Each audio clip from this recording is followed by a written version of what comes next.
ప్రభు మీ అందరినీ దీవించునుగాక. ఆమేన్. హల్లెలూయా.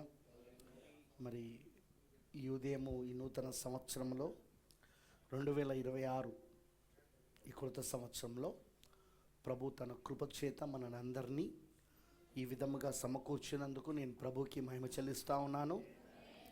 మరి 2000 సంవత్సరంలో ఈ నూతన సంవత్సరము యొక్క శుభాకాంక్షలు కూడా మీకు తెలియజేస్తున్నాను. Happy rapture, happy new year. అలానే దేవుడు మీ అందరినీ ఆత్మీయంగా, భౌతికంగా, వస్తుపరంగా, ఆర్థికంగా, ఆరోగ్యపరంగా ఆయన మిమ్మల్ని దీవించి ఆస్వాదించి ఎత్తబడుటే మన లక్ష్యము. కాబట్టి ఆ ఎత్తబడాలంటే ఎత్తబడే కృప కావాలి. ఎత్తబడే కృప కొరికే ఆయన ఎత్తబడే విశ్వాసాన్ని ఇస్తున్నాడు. ఎత్తబడే విశ్వాసంలోనికి మనందరినీ దేవుడు నడిపించి ఎత్తబడే స్థితిలోనికి ఆయన మనం తీసుకురావాలి. అది నా ప్రార్థన అయి ఉన్నది.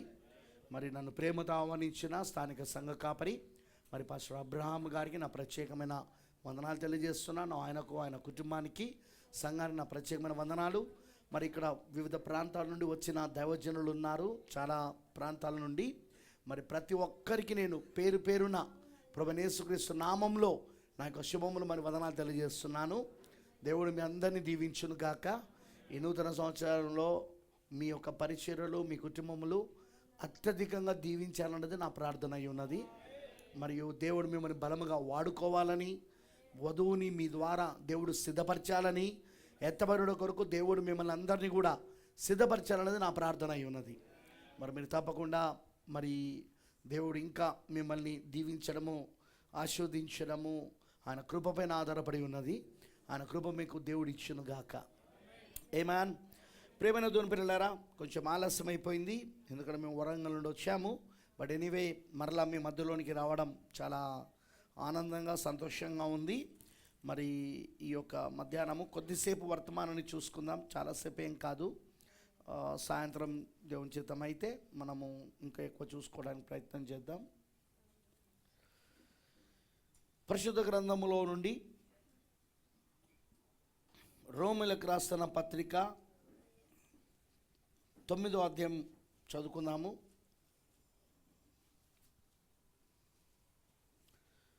పరిశుద్ధ గ్రంథంలో నుండి రోమీయులకు రాసిన పత్రిక, అపోస్తలుడైన పౌలు గారు రోమీయులకు రాసిన పత్రిక 9వ అధ్యాయము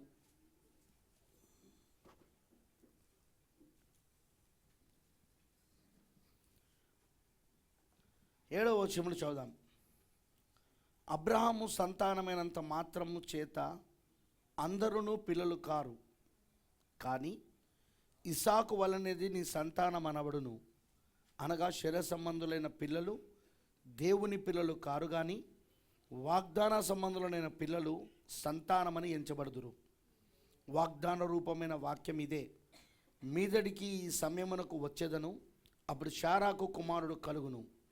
అంతేకాదు, రిబ్కా మన తండ్రి అయిన ఇసాకును ఒకని వలన గర్భవతి అయినప్పుడు ఏర్పాటును అనుసరించిన దేవుని సంకల్పము క్రియల మూలముగా కాక పిలుచువాని మూలముగానే నిలకడగా ఉండు నిమిత్తము పిల్లలు ఇంక పుట్టి మేలైనను కీడైనను చేయకముందే పెద్దవాడు చిన్నవానికి దాసుడగును అని ఆమెతో చెప్పబడెను. ఇందును గూర్చి నేను యాకోబును ప్రేమించి తిని ఏశావును ద్వేషించి తిని అని రాయబడి ఉన్నది. కాబట్టి ఏమందుము? దేవుని యందు అన్యాయము కలదా? అట్లనరాదు. అందుకు మోషేతో ఇలాగూ చెప్పుచున్నాడు: ఎవరిని కరుణింతునో వానిని కరుణింతును, ఎవని ఎడల జాలి చూపుదునో వాని ఎడల జాలి చూపుదును. కాగా పొందగోరు వాని వలనైనను ప్రయాసపడి వాని వలనైనను కాదు, కానీ కరుణించు దేవుని వలననే అగును. మరి లేఖనం ఫరోతో ఇలాగూ చెప్పెను: నేను నీ యందు నా బలము చూపుటకును నా నామము భూలోకం అంతటా ప్రచురమవుటకును అందు నిమిత్తమే నిన్ను నియమించితిని. కావున ఆయన ఎవరిని కరుణింపగోరునో వారిని కరుణించును, ఎవరిని కఠినపరచగోరునో వారిని కఠినపరచును. అట్లయితే ఆయన చిత్తం ఎదిరించిన వాడెవడు అని ఆయన ఇకను నేరం మోపనేలా అని నాతో చెప్పుదు. అవును గాని ఓ మనుషుడా, దేవునికి ఎదురు చెప్పుటకు నువ్వెవడువు? నన్నెందుకు ఇలాగూ చేసిదువని రూపింపబడినది రూపించిన వానితో చెప్పునా? ఒక ముద్దలో నుండి ఒక ఘటము ఘనతకును, ఒకటి ఘనహీనతకును చేయుటకు మంటి మీద కుమ్మరివానికి అధికారము లేదా?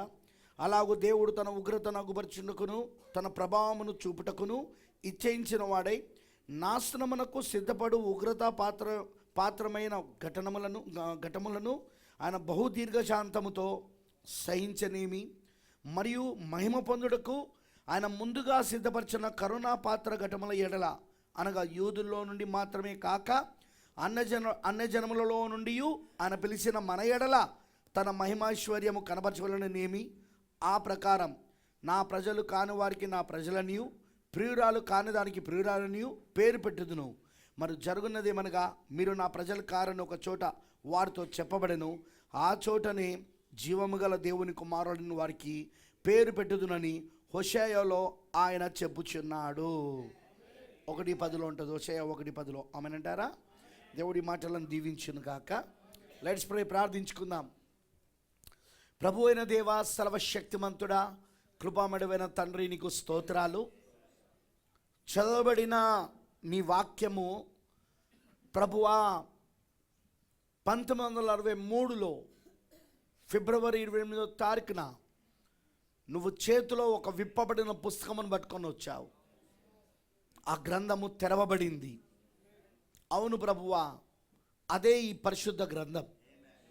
అందుకే ఈ పరిశుద్ధ గ్రంథములోని పేజీలను మేము త్రిప్పగలము కావచ్చు, చదవగలము కావచ్చు, కానీ ఆ వాక్యమును తెరవవలసింది నువ్వే ప్రభువా.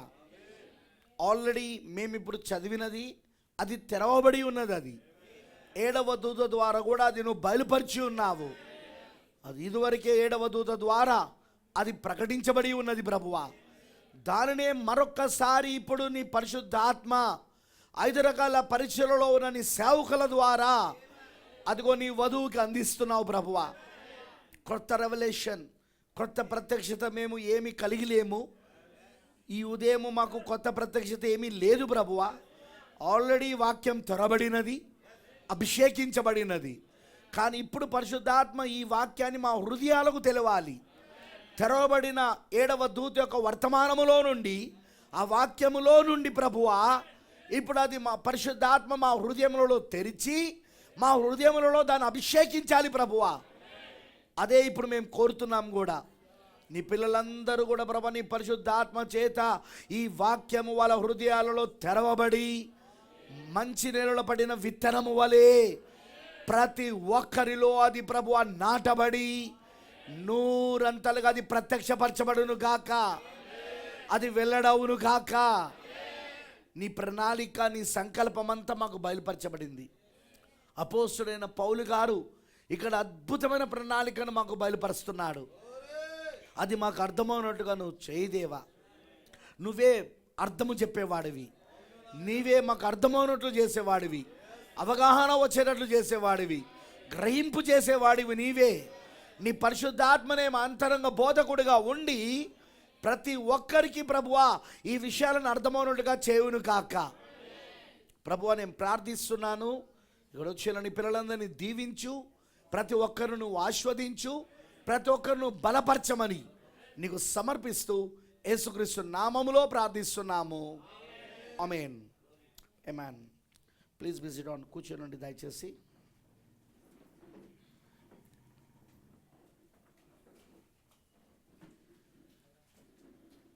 వస్తలేదా? సరే, ఇది ఆన్ చేయి.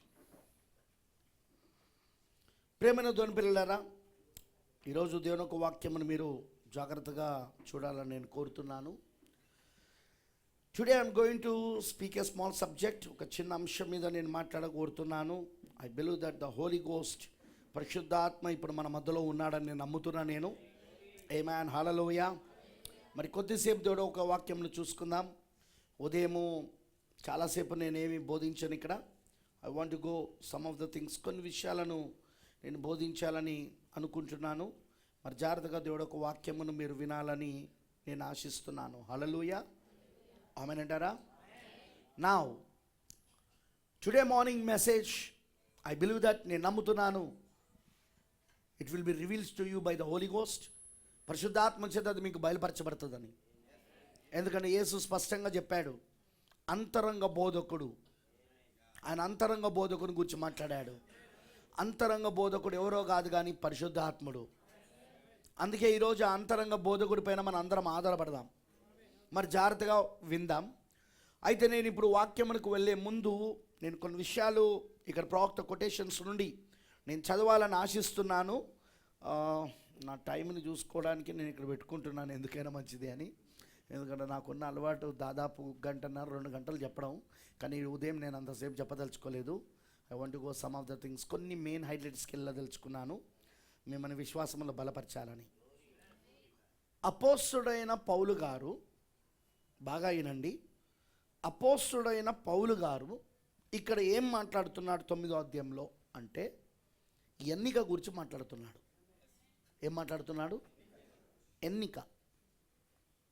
ఎన్నుకోబడిన వారు ఉన్నారు, ఎన్నుకోబడకుండా ఉన్నవాళ్ళు ఉన్నారు. ఎన్నుకోబడిన వారు ఎవరైతే ఉన్నారో వారి గురించి ఆయన మాట్లాడుతూ పాత నిబంధనలో ఉన్న సాదృశ్యాన్ని ఎత్తి చూపిస్తున్నాడు ఆయన. ఆమెనంటారా? ఆయన ముఖ్యంగా ఏమంటున్నాడంటే ఇక్కడ 7వ వచనంలో అబ్రహాము సంతానమైనంత మాత్రము చేత అందరూ పిల్లలు కారు కానీ,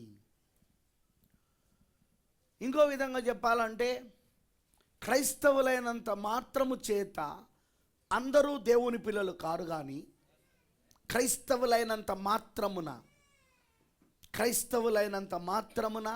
సంఘ శాఖలు, సంస్థాగత సంఘాలు, స్థాపన సంఘాలు, డినామినేషన్స్, ఆర్గనైజేషన్స్, మత శాఖలు అయినంత మాత్రాన అందరూ దేవుని పిల్లలు కారు కానీ, ఇంకొంచెం మీ హృదయాలను కూడా కోసే విధంగా మాట చెప్తా. మీకు నొప్పి లేస్తే నేనేం చేయలేను, నాకైతే నొప్పి లేవదు, ఎందుకంటే అది నాకు కాదు. ఎంటే మెసేజ్ అని చెప్పుకున్నంత మాత్రాన, చివరి కాల వర్తమానం అని చెప్పుకున్నంత మాత్రాన అందరూ దేవుని పిల్లలు. ఎందుకంటే చర్చకొచ్చి నిద్రపోయేటోళ్ళు చాలామంది ఉన్నారు. దేవుని పిల్లలు వాక్యం వింటూ ఎట్లా నిద్రపోతారు? నా క్వశ్చన్. దేవుని పిల్లలు వాక్యం వింటూ ఎట్లా నిద్రపోతారు? నెక్స్ట్, చర్చ్కి వచ్చి వాక్యం ఈ షోలో విని ఈ షోలో వదిలిపెట్టి వెళ్ళిపోయిన వాళ్ళు చాలామంది ఉంటారు. ఈ చెవులతో వింటారు, ఈ చెవులతో వదిలిపెడతారు, వాక్యాన్ని మాత్రం లోబడరు. మళ్ళీ అంటారు, నిన్న రాత్రి చెప్పిన నేను, జ్ఞానమంతా ఎరిగిన వాళ్ళు, మర్మములు ఎరిగిన వారు, కానీ ఏం లేదంటే ప్రేమ లేదు. ప్రేమ ఏంటిది అంటే నన్ను ప్రేమించేవాడు నా ఆజ్ఞలను గాయకుంటాడు. వాక్యాన్ని మాత్రం గాయకొన్నారు వాళ్ళు. ఎంటెంఎస్లో నాకు 7 ముద్రలు తెలుసు, నాకు 7 సంఘాలు తెలుసు, నాకు దానియేల్ బర్వాలు తెలుసు. నీకు తెలుసు ఆ పాస్టర్ కంటే నేనే సీనియర్ విశ్వాసిని. ఆ పాస్టర్ కంటే నేనే సీనియర్ విశ్వాసిని, నాకు అన్నీ తెలుసు. మరి తెలిసినోడు నువ్వు వాక్యానికి లోబడాలిగా. తెలిసినోడు నువ్వు వాక్యానికి లోబడాలిగా. ఓ కొటేషన్ చూపించినామనుకో, నాకు కొటేషన్లు ఎప్పటి నుండో తెలుసు అంటారు. మరి తెలిసినప్పుడు దానికి లోబడాలిగా. ఆ కొటేషన్కి, ఆ చెప్పిన కొటేషన్కి లోబడాలి కదా. ఆ చెప్పిన వాక్యానానికి, ప్రవక్త చెప్పిన మాటలకు లోబడాలి కదా. నీ జీవితం మారాలి కదా. ఇప్పుడు చెప్తాను వినండి, ఎందుకు మారదు అంటే అసలు వీళ్ళు ఎన్నికలోనే లేరు. ఎన్నికలోనే వీళ్ళు లేరు. ఎందుకంటే ప్రవక్త బ్రెన్హామ్ గారు ఏమంటారంటే, దేవుని యొక్క వాక్యము నీ హృదయంలోకి వచ్చి అది పరిశుద్ధాత్మ వేసినప్పుడు, మళ్ళీ హృదయంలో నాటేది కూడా పరిశుద్ధాత్ముడే. పరిశుద్ధాత్మ కనుక నీ హృదయంలోనికి తీసుకొచ్చి దానిని నీ హృదయంలో నాటినప్పుడు, వింటున్నారా, ఆ పరిశుద్ధాత్ముడే ఆ నాటబడిన ఆ విత్తనానికి, ఆ వాక్యానికి శరీరం ఇవ్వడం మొదలు పెడతాడు ఆయన. దాని గురించి కూడా పౌలు గారు చెప్పాడు. విత్తేది ఒకరు, నీరు పోసేది ఇంకొకరు, కానీ వృద్ధి కలగజేసేది మాత్రం దేవుడు. ఇంకో దగ్గర ఏమంటాడంటే, విత్తనం విత్తుచున్నావు కానీ దానికి శరీరం నువ్వు ఇస్తలేవు కదా, దానికి శరీరం ఇచ్చేది దేవుడు అంటాడు ఆయన. నువ్వు విత్తనం వరకే నీ పని, కానీ దానికి శరీరం ఇవ్వడము అది దేవుడి పని అయి ఉన్నది. అలానే ఒక వ్యక్తిలో వాక్యం శరీరధారి కావాలంటే, ఆ వాక్యం నెరవేర్పు కావాలంటే అది దేవుడు చేయాల. దేవుడు చేయాలంటే ఎన్నుకోబడి ఉండాలి, ఏర్పరచబడి ఉండాలి. ఎండ్ టైం మెసేజ్లో ఈరోజు చాలా చాలా చాలా భయంకరమైన సమస్య ఎదుర్కొంటున్నది ఏంటిదంటే ఇదే. మేము పక్షిరాజు పిల్లలం, మాకు కూడా వర్తమానం తెలుసు. ఇక సేవకులైతే మాకు సేవ ఉందయ్యా, మేము పాస్టర్లం కాదా, మా దగ్గర విశ్వాసం లేదా చెప్పు. సేవకులు ఇక విశ్వాసులైతే మాకు మర్మాలన్నీ తెలుసు, 7వ ముద్ర అంటే ఏంటో మాకు తెలుసు, 7 ముద్రలన్నీ మేము చదివేసినాం, 7 ముద్రలు మేము బాగా చదివేసినాం, 7 సంకాలాలు కూడా చదివేసిన, నేను దానియేలు 70 వారాలు కూడా చదివేసిన, అన్ని మర్మములు తెలుసు, నాకు జ్ఞానమంతా తెలుసు. జ్ఞానం ఉంది, మర్మాలు తెలుసు, అన్నీ తెలుసు, కానీ వాక్యం నీలో ప్రత్యక్షం కావట్లేదు. నేను రాత్రి చెప్పాను, పరిశుద్ధాత్మ ఇవ్వబడిందే ఎందుకంటే వాక్యము నీలో ప్రత్యక్షపరచబడడానికి. అది నేను చెప్పలే, యేసే చెప్పాడు ఆ మాట. ఆమేన్, హల్లెలూయా. వాక్యము నీలో వెల్లడవ్వడానికి. అందుకే ప్రాఫెట్ బ్రెన్హామ్ గారు ఏమన్నారంటే, ఒక వ్యక్తికి పరిశుద్ధ ఆత్మ ఉన్నదనుటకు సాక్ష్యం ఏంటిది అంటే, రుజువు ఏంటిది అంటే, అదిగో అతనిలో అకాల వాక్యం అతను స్వీకరిస్తాడు, అది అతనిలో ఫలించబడుతుంది అన్నాడు ఆయన. వాక్యం తెలిస్తే సరిపోదు, వాక్యం ఫలిస్తేనే సరిపోతుంది. రేపు దేవుడు నిన్ను వాక్యం నీకు ఎంత తెలుసా అని అడగడు, కొటేషన్స్ నీకు ఎన్ని తెలుసా అని అడగడు, లేకపోతే నీకు వర్తమానాలు ఎన్ని తెలుసా నిన్ను అడగడు. కానీ దేవుడు ఏమడుగుతాడంటే, వాక్యం ఎంతగా నీలో ఫలించబడింది, వాక్యం నీలో ఎంతగా శరీరధారైనది, ఎంతగా ప్రత్యక్షపరచబడింది, ఎంతగానో వాక్యంగా మారావు, అది మాత్రం అడుగుతాడు. 100% అడుగుతాడు ఆయన, ఖచ్చితంగా అడుగుతాడు ఆయన. ఎందుకంటే వాక్యం దయ్యాన్ని కూడా తెలుసు. తెలియదా వాడికి? యేసు ప్రభు చెప్పలేదా వాడికి వాక్యం తెలుసని? దయ్యమునకు తెలుసు, ఎందుకంటే యేసు దగ్గరికే వచ్చి వాక్యమై ఉన్న యేసుకే వాడు వాక్యం చెప్తాడు.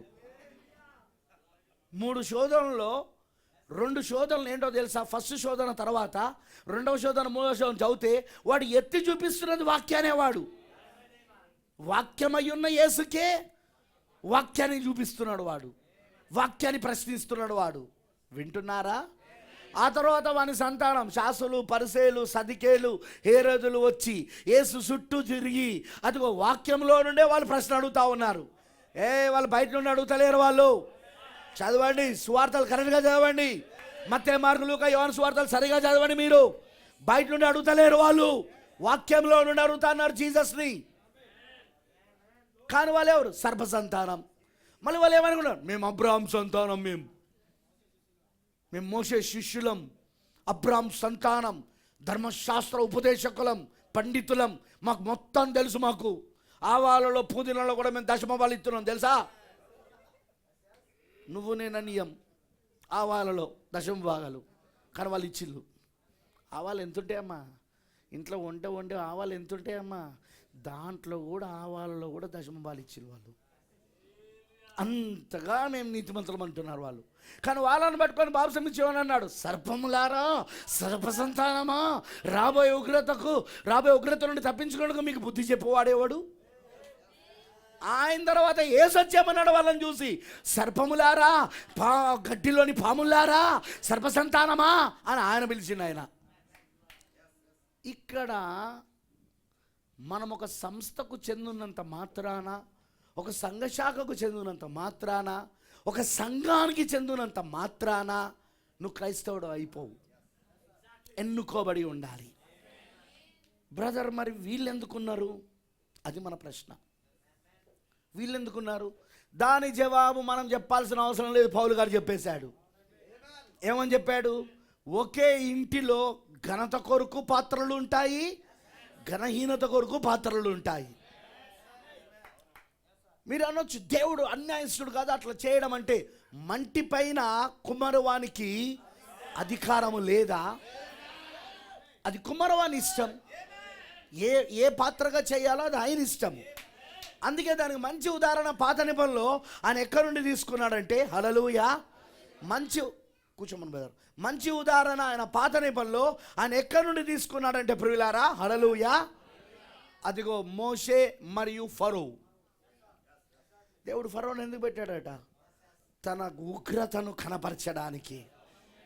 ఫరో వాక్యానికి లోబడడు, ఫరో ప్రవక్త వర్తమానానికి లోబడడు, మోషే ప్రవక్త వర్తమానానికి, అకాల ప్రవక్త వర్తమానానికి లోబడడు. దాని ద్వారా ఏం జరుగుతూ ఉన్నది? దేవుని ఉగ్రత బయలుపరచబడుతూ దేవుని నామము ప్రపంచమంతటికి ప్రచురించబడతా ఉన్నది. ఆయన ఎంత మహిమ ప్రభావం గలవాడో, ఆయన ఎలా భూమి ఆకాశాలను సృజించిన సృష్టికర్తో, అదిగో అక్కడ ఫరో ద్వారా దేవుడు బయలుపరుస్తా ఉన్నాడు. ఆయన ఉగ్రత కొరకు తయారు చేయబడిన పాత్ర ఫరో అయితే, మహిమ కొరకు తయారు చేయబడిన పాత్ర మోషే. మోషే ఎందుకు ఎన్నుకోబడ్డాడంటే దేవుని మహిమ కోసం, దేవుడు తన మహిమను కనపరచడానికి. ఈరోజు వధువుని ఎందుకు ఎన్నుకున్నాడంటే, ఈరోజు మన ప్రవక్త విలియం బ్రెన్హామ్ గారిని ఎందుకు ఎన్నుకున్నాడంటే, ఈరోజు ఆయన పెళ్లి కుమార్తెను ఎందుకు ఎన్నుకున్నాడంటే దేవుడు తన మహిమను బయలుపరచడానికి. దేవుడు తన మహిమను బయలుపరచడానికే ఆయన వాటిని ఆయన ఆ పాత్రను ఎన్నుకున్నాడు ఆయన. మరి ఈరోజు సంఘశాఖలను ఎందుకు ఎన్నుకున్నాడు? ఈరోజు సంస్థాగత సంఘాలను ఎందుకు ఎన్నుకున్నాడు? ఎందుకంటే ఫరోలాగా దేవుని ఉగ్రతను చూపించడానికి. అవి ఉగ్రత పాత్రలు అవి. ఆమేన్, హల్లెలూయా. అవును, అవి ఉగ్రతను, దేవుని ఉగ్రతను దేవుడు బట్టబయలు చేయడానికే అదిగో ఆయన తయారు చేశాడు. బ్రతమానం అంటాడు ఇంకో మెసేజ్లో, ఏ దేవునికైతే వీరు సేవ చేస్తున్నారో ఆ దేవుడే వీళ్ళని నాశనం చేయబోతా ఉన్నాడు. ఏ దేవుడినైతే వీళ్ళు సేవ చేస్తున్నారో ఆ దేవుడే వీళ్ళని నాశనం చేయబోతున్నాడు. అది అన్యాయం కదా బ్రదర్. ఎట్లా అన్యాయం అవుతుంది? వీళ్ళు వాక్యానికి లోబడారా?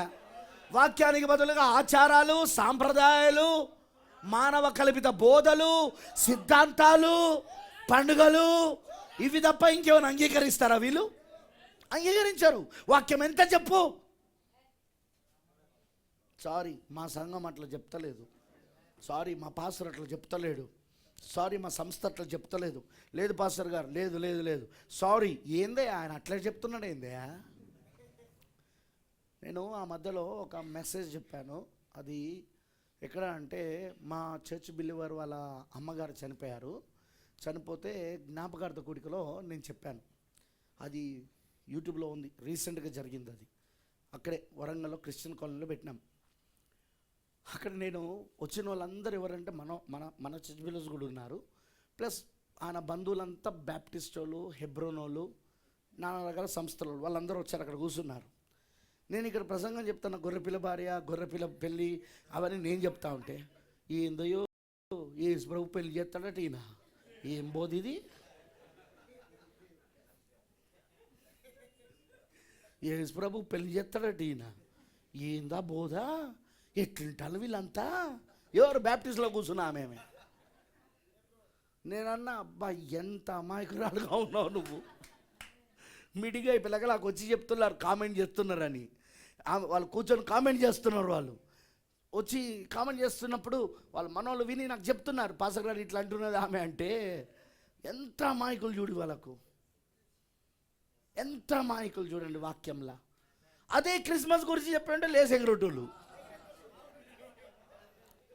క్రిస్మస్ గురించి చెప్తే లేసెగరొట్టోళ్ళు వీళ్ళు. క్రిస్మస్ తాత గురించి చెప్పినా, క్రిస్మస్ చెట్టు గురించి చెప్పినా, మొత్తం కట్టుకున్న ఏంటిది పైన స్టార్ల గురించి చెప్పినా, మొత్తం జిగేలని మెరుస్తున్న వాటి మెరుపుల గురించి చెప్తే, ఏం చెప్పిండా అయ్యగారు, అయ్యగారే అనటోళ్ళు. వాక్యం గురించి ఏమాత్రం అవగాహన లేని అమాయకమైన ప్రజలుగా ఈరోజు సంఘ సంస్థలలో ఉన్నారు. సరే, మనలాంటి వాళ్ళు ఎవరైనా వర్తమానం అందిద్దాము అంటే ముందే మన పైన బురద జల్లే. ఏమని? అబద్ధ బోధకుడు, జాగ్రత్త, వరంగల్లో మారుకున్నాడు, జాగ్రత్త. అయిపోయా. వాళ్ళ హృదయంలో ఒక భయాన్ని కలిగించి అసలు ఏమాత్రం వర్తమానం విననీయకుండా వాక్యమును చదవనీయకుండా, ధ్యానించనీయకుండా అపవాది వాళ్ళని ఏం చేస్తున్నాడంటే పూర్తిగా గుడ్డి వాళ్ళని చేస్తున్నాడు. మరి దేవుడు ఎందుకు ఊరుకుంటాడు బ్రదర్? ఎన్నిక లేని వాళ్ళ గురించి ఆయన పట్టించుకోడు. ఆయన ఎన్నుకోబడని వాళ్ళ గురించి దేవుడు పట్టించుకోడు. దేవుడు ఎప్పుడైనా సరే ఎన్నుకోబడిన వాళ్ళ కోసమే పట్టించుకుంటాడు. ఆయన ఏ కాలానికి వెళ్ళినా సరే, ఏ యుగానికి వెళ్ళినా సరే, బైబిల్లో చరిత్రలో మీరు ఏ యుగానికి వెళ్ళినా, ఏ కాలానికి వెళ్ళినా ఎన్నుకోబడిన వారు, ఏర్పరచబడిన వారి గురించి మాత్రమే దేవుడు శ్రద్ధ వహిస్తాడు. ఈరోజు మనం ఎంత ధనులమై ఉన్నా మనం ఎందుకో తెలుసా? మన గురించి ఆయన ఎందుకు శ్రద్ధ వహిస్తున్నాడు?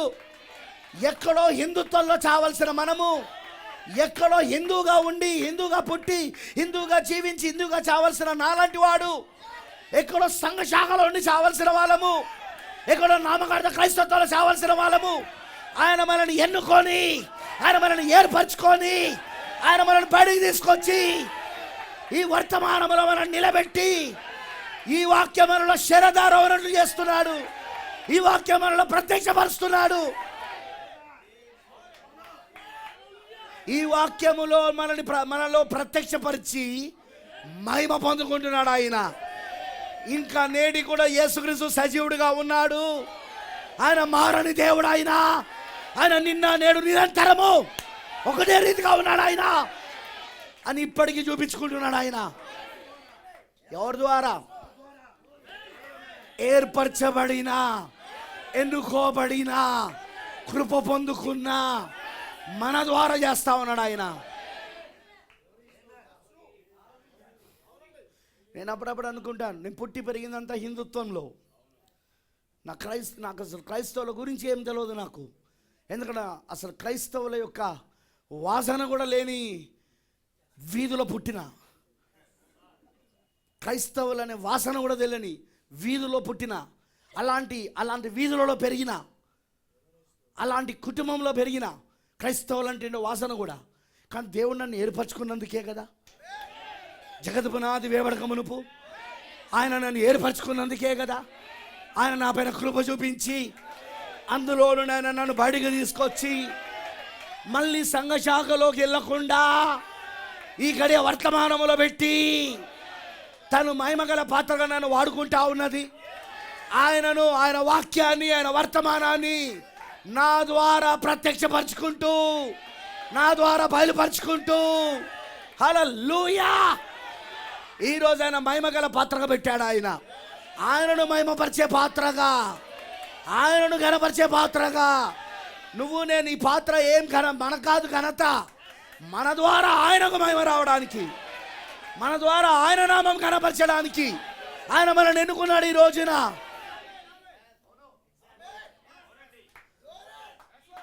ఆమేన్. అందుకే పౌలు గారు అంటున్నాడు, అబ్రాహాము సంతానమైనంత మాత్రమే చేత అందరూ పిల్లలు గారు. క్రైస్తవులని చెప్పుకున్నంత మాత్రము చేత, బ్యాప్టిస్టులం మేమని చెప్పుకున్నంత మాత్రము చేత, పెంతెకోస్తలం మేమని చెప్పుకున్నంత మాత్రం చేత, వింటున్నారా? ఎంటైర్ మెసేజ్ మేమని చెప్పుకున్నంత మాత్రం చేత నువ్వేం క్రైస్తవుడి కావు, నువ్వేం దేవుని సంతానం కావు. ఎన్నిక. ప్రవక్త అంటున్నాడు ఇక్కడ పౌలు గారు. ఏమంటున్నాడంటే, ఇస్సాకు వలన నీ సంతానం అనబడును. అనగా శరీర సంబంధంలోని పిల్లలు దేవుని పిల్లలు కారు, కానీ వాగ్దాన సంబంధంలోని పిల్లలు సంతానమని ఎంచబడుదురు. ఎందుకంటే అబ్రహాంకి ఇస్సాకు కంటే ముందే ఇష్మాయిల్ ఉన్నాడు. అబ్రహాం సంతానం. అబ్రహాంకి ఇస్సాకు తర్వాత అదిగో భార్య శారా చనిపోయాక కెతురా అనే ఒక స్త్రీని పెళ్లి చేసుకొని కుమార్తెలను అన్నాడు.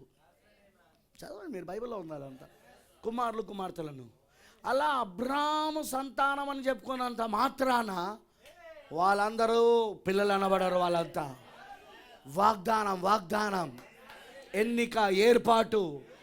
ఇస్సాకు ఎక్కడి నుండి వచ్చాడు? ఎన్నికలో నుండి వచ్చాడు, ఏర్పాట్లో నుండి వచ్చాడు, వాగ్దానంలో నుండి వచ్చాడు. ఈరోజు మనం కూడా ఎక్కడి నుండి వస్తా ఉన్నాం? మనం ఎన్నికలో నుండి, ఏర్పాట్లో నుండి, దేవుని వాగ్దానములో నుండి, అది కూడా శారీరకంగా కాదు. ఆమేనంటారా? తిరిగి జన్మించబడడం ద్వారా. నువ్వు శారీరకంగా ఎక్కడ పుట్టినా, శారీరకంగా ఏ కుటుంబంలో పుట్టినా, శారీరకంగా నువ్వు ఏ కులంలో పుట్టినా, శారీరకంగా నువ్వు ఏ ప్రాంతంలో పుట్టినా, శారీరకంగా నువ్వు ఏ మతంలో పుట్టినా, ఎన్నిక నీకుంటే గనుక, ఏర్పాటు నీకుంటే గనుక, కొత్త జన్మ దేవుడు నీకు ఇచ్చి, కొత్త జన్మ ద్వారా నువ్వు ఆయన కుమారుడు అయిపోతావు, ఆయన కుమార్తె అయిపోతావు నువ్వు. ఆమేన్, హల్లెలూయా. క్రొత్త జన్మ ద్వారా. అందుకే నేను ఎప్పుడో మాట అంటా, నేను జన్మతోనే క్రైస్తవుని, అయితే భౌతిక జన్మతో కాదు. నేను భౌతిక జన్మతో క్రైస్తవుని కాదు. నేను తిరిగి జన్మించుడుతో, నీటి మూలంగా ఆత్మ మూలంగా జన్మించుడుతో నేను క్రైస్తవునైనా. నేను ఇక్కడ ఎవ్వరు కూడా పుట్టుకతో క్రైస్తవులు కాలేరు. హలో, నువ్వు పుట్టినప్పుడు నీ పేరు క్రైస్తవ పేరు పెట్టినంత మాత్రాన నువ్వు క్రైస్తవుడు అయిపోయినావు అనుకున్నావా? నువ్వు పుట్టినతోడు మీ అమ్మ నాన్నలు నీకు క్రైస్తవ పేరు పెట్టినంత మాత్రాన నువ్వు క్రైస్తవుడు అని అనుకుంటున్నావా? తిరిగి జన్మించేదాకా అసలు నువ్వు క్రైస్తవుడువే కాదు. నువ్వు తిరిగి జన్మించేదాకా, కొత్త జన్మ పొందుకునేదాకా, యేసుక్రీస్తుకు జన్మించేదాకా, యేసుక్రీస్తుకి. ఎందుకంటే జన్మ ఇయ్యాల్సింది యేసుక్రీస్తే.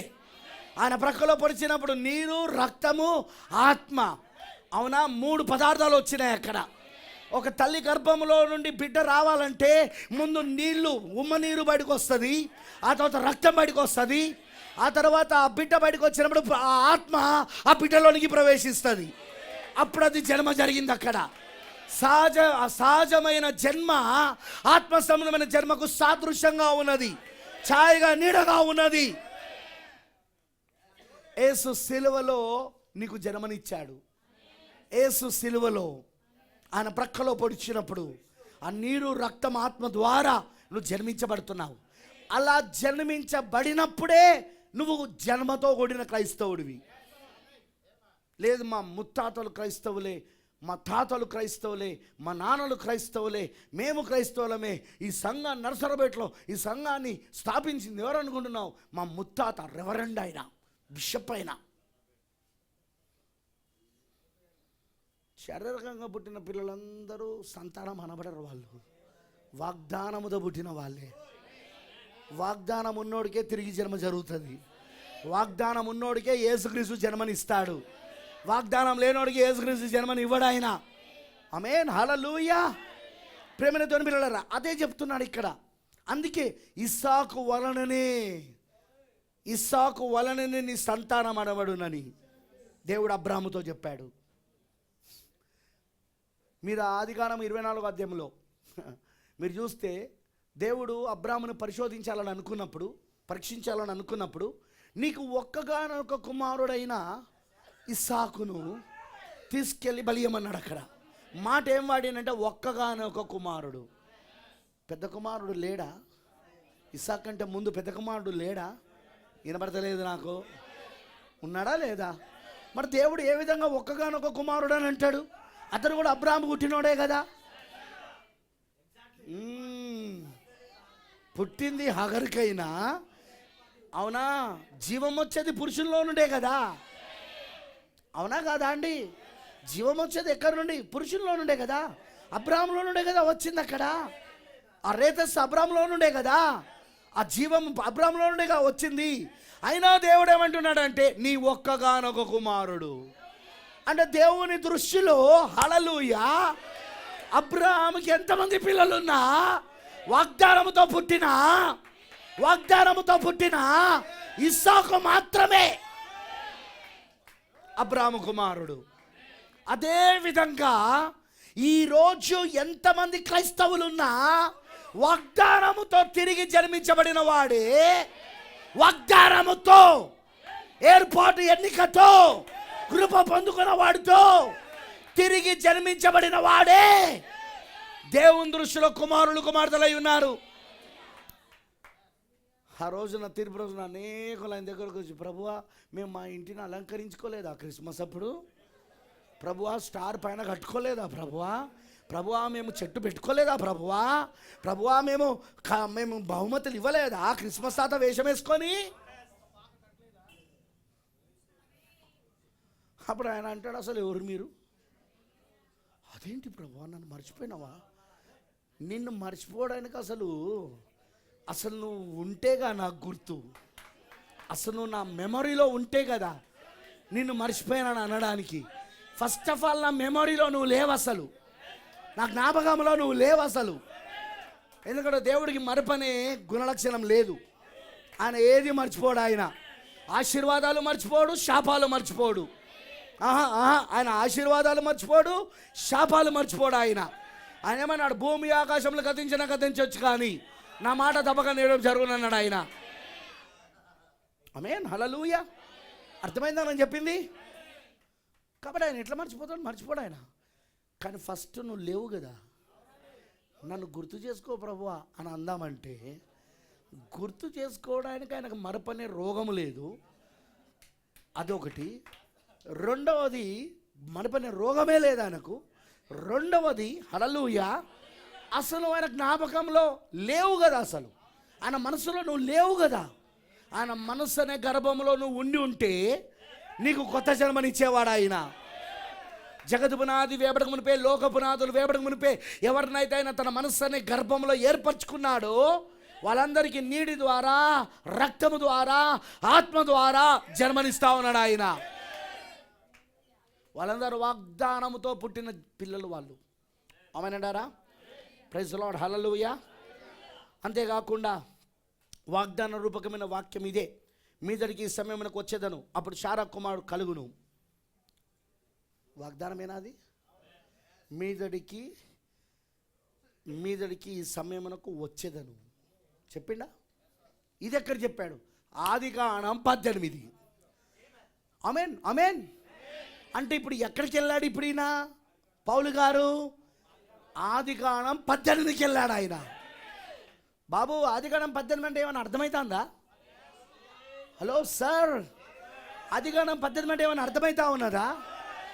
ఆదికాండం 18 అంటే మీకు ఎవరికైనా అర్థమవుతా ఉన్నదా?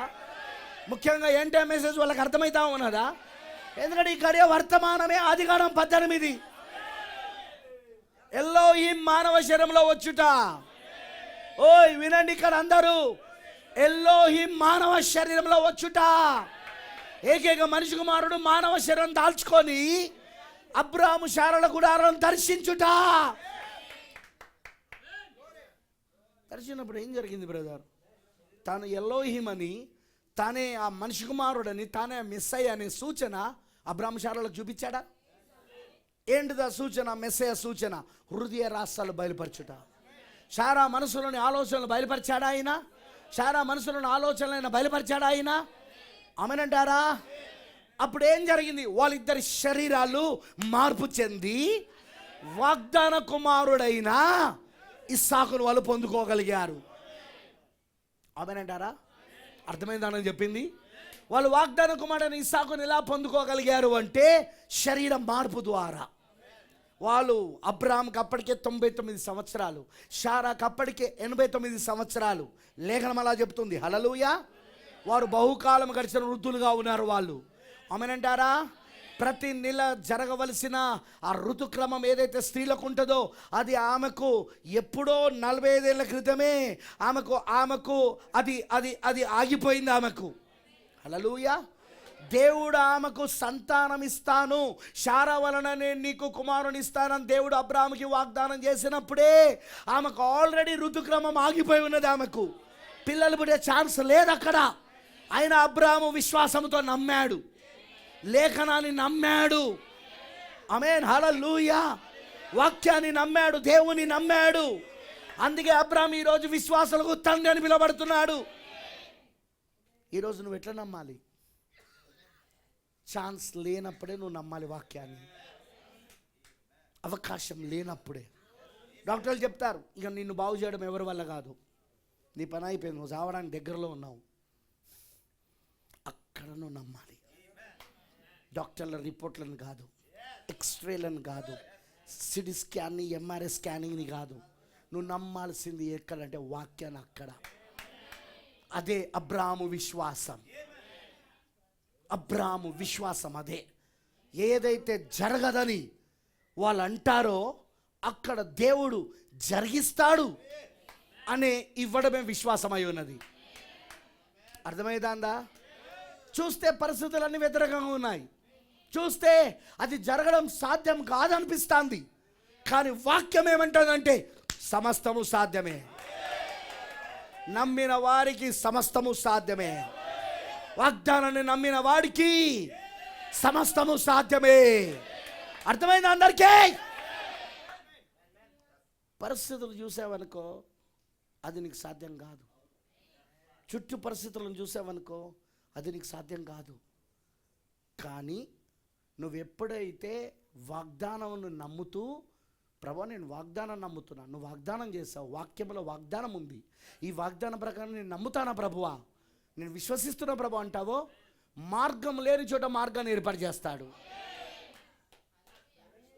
అమనండారా? అమనండారా?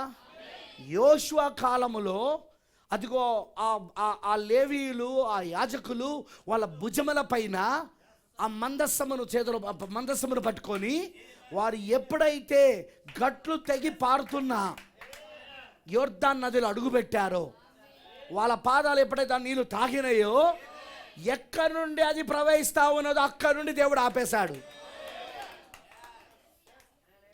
నది ఎక్కడి నుండి ప్రవహిస్తున్నది, దాని స్టార్టింగ్ పాయింట్ ఎక్కడైతుందో అక్కడి నుండి దేవుడు ఆపేశాడు. అక్కడ ఆయన ఏకరాశిగా నీళ్లు నిలబడ్డాయి, అక్కడ గోడలాగా నిలబడ్డాయి. అక్కడ మార్గం లేని చోట మార్గమును తెరుస్తాడు ఆయన. ఎందుకు? నువ్వు వాక్యాన్ని ప్రథమ స్థానం ఇస్తా ఉన్నావు. బ్రతమానం అంటాడు, యోషువ ఏం చేశాడు అంటే వాక్యాన్ని ముందు పెట్టాడు ఆయన. నువ్వు కూడా ఏం చేయంటే ఏది చేయాలన్నా వాక్యాన్ని ముందు పెట్టు. వాక్యాన్ని ముందు పెట్టు.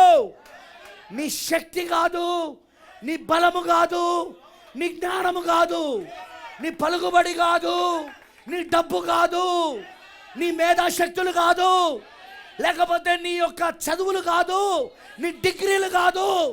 వాక్యం వాక్యం వాక్యం దాని ముందు పెట్టు అక్కడ. ఆ తర్వాత దేవుడే మార్గాలు తెరుస్తాడు. మార్గం తెరిచే బాధ్యత ఆయనది, కార్యం చేసే బాధ్యత ఆయనది, తన వాగ్దాన్ని నిలబెట్టుకునే బాధ్యత ఆయనది. ప్రియులారా, ఆయన చేస్తాడు ఆయన. అందుకే ప్రధాన మెసేజ్ అన్నాడు, దేవుడికి పిరికి వారంటే ఇష్టం ఉండదు. దేవుడికి పిరికి వారంటే ఇష్టం ఉండదు. దేవుడు పిరికి వారిని అస్సలు వాడుకోడు. ధైర్యంగా ఆయన వాక్యాన్ని తీసుకొని దాన్ని ముందు పెట్టి వెళ్ళే వాళ్ళను దేవుడు ఎప్పుడు వాడుకుంటా ఉంటాడు. అవిశ్వాసం పిరికితనమును తీసుకొస్తుంది. అవిశ్వాసం, సందేహం, వింటున్నారా? అవిశ్వాసం, సందేహాలు, ఇవన్నీ అపనమ్మకాలు పిరికితనాన్ని తీసుకొస్తాయి. విశ్వాసం ధైర్యాన్ని తీసుకొస్తాయి. వాక్యాన్ని ముందు పెడుతున్నా, ఇక దేవుడే చూసుకుంటాడు. అక్కడ ఏ విషయం వచ్చినా సరే నువ్వు వాక్యాన్ని ముందు పెట్టు. అది వ్యక్తిగత జీవితం కావచ్చు, అది కుటుంబ జీవితం కావచ్చు, అది ఆర్థిక పరిస్థితులు కావచ్చు, లేకపోతే అది దాని ఏమంటారంటే సామాజిక పరిస్థితులు కావచ్చు, వృత్తిపరమైన జీవితం కావచ్చు, వ్యాపారపరమైన జీవితం కావచ్చు, చర్చ్ విషయం కావచ్చు. ఏ విషయానికి వచ్చినా నువ్వు వాక్యాన్ని ముందు పెట్టు. మార్గం లేని చోట మార్గం తెరుస్తాడు ఆయన. అసలు మార్గమే లేదన్న చోట ఆయన మార్గం తెరవగలడు అక్కడ ఆయన. ఎందుకంటే నువ్వు ఇప్పుడు పెట్టింది నువ్వు వాక్యాన్ని పెట్టావు అక్కడ. ప్రైజ్ ది లార్డ్, హల్లెలూయా. అర్థమైందని చెప్పింది. ఇది ఎవరు చేయగలుగుతారు బ్రదర్? ఏర్పరచబడిన వారు, ఎన్నుకోబడిన వారు, దేవుని చేత ముందుగా నిర్ణయించబడిన వారు, వారు మాత్రమే వాక్యాన్ని ముందు పెట్టగలుగుతూ ఉంటారు. ప్రైజ్ ది లార్డ్, హల్లెలూయా. దేవుడికి మహిమ కలుగును గాక. అందుకే ప్రవక్త అంటాడు, ఆ రోజున యోషువ వాక్యాన్ని ఎప్పుడైతే ముందు పెట్టాడో, గుర్తుపెట్టుకోండి, యోషువ చేసింది ఒకటే. ఏ వాక్యం అయితే ప్రవక్త ఇచ్చాడో, మోషే ప్రవక్త, దాన్ని ముందు పెట్టాడు. అక్కడ మందసాన్ని ముందు పెట్టాడు. మందసంలో ఏమన్నది? వాక్యం ఉన్నది.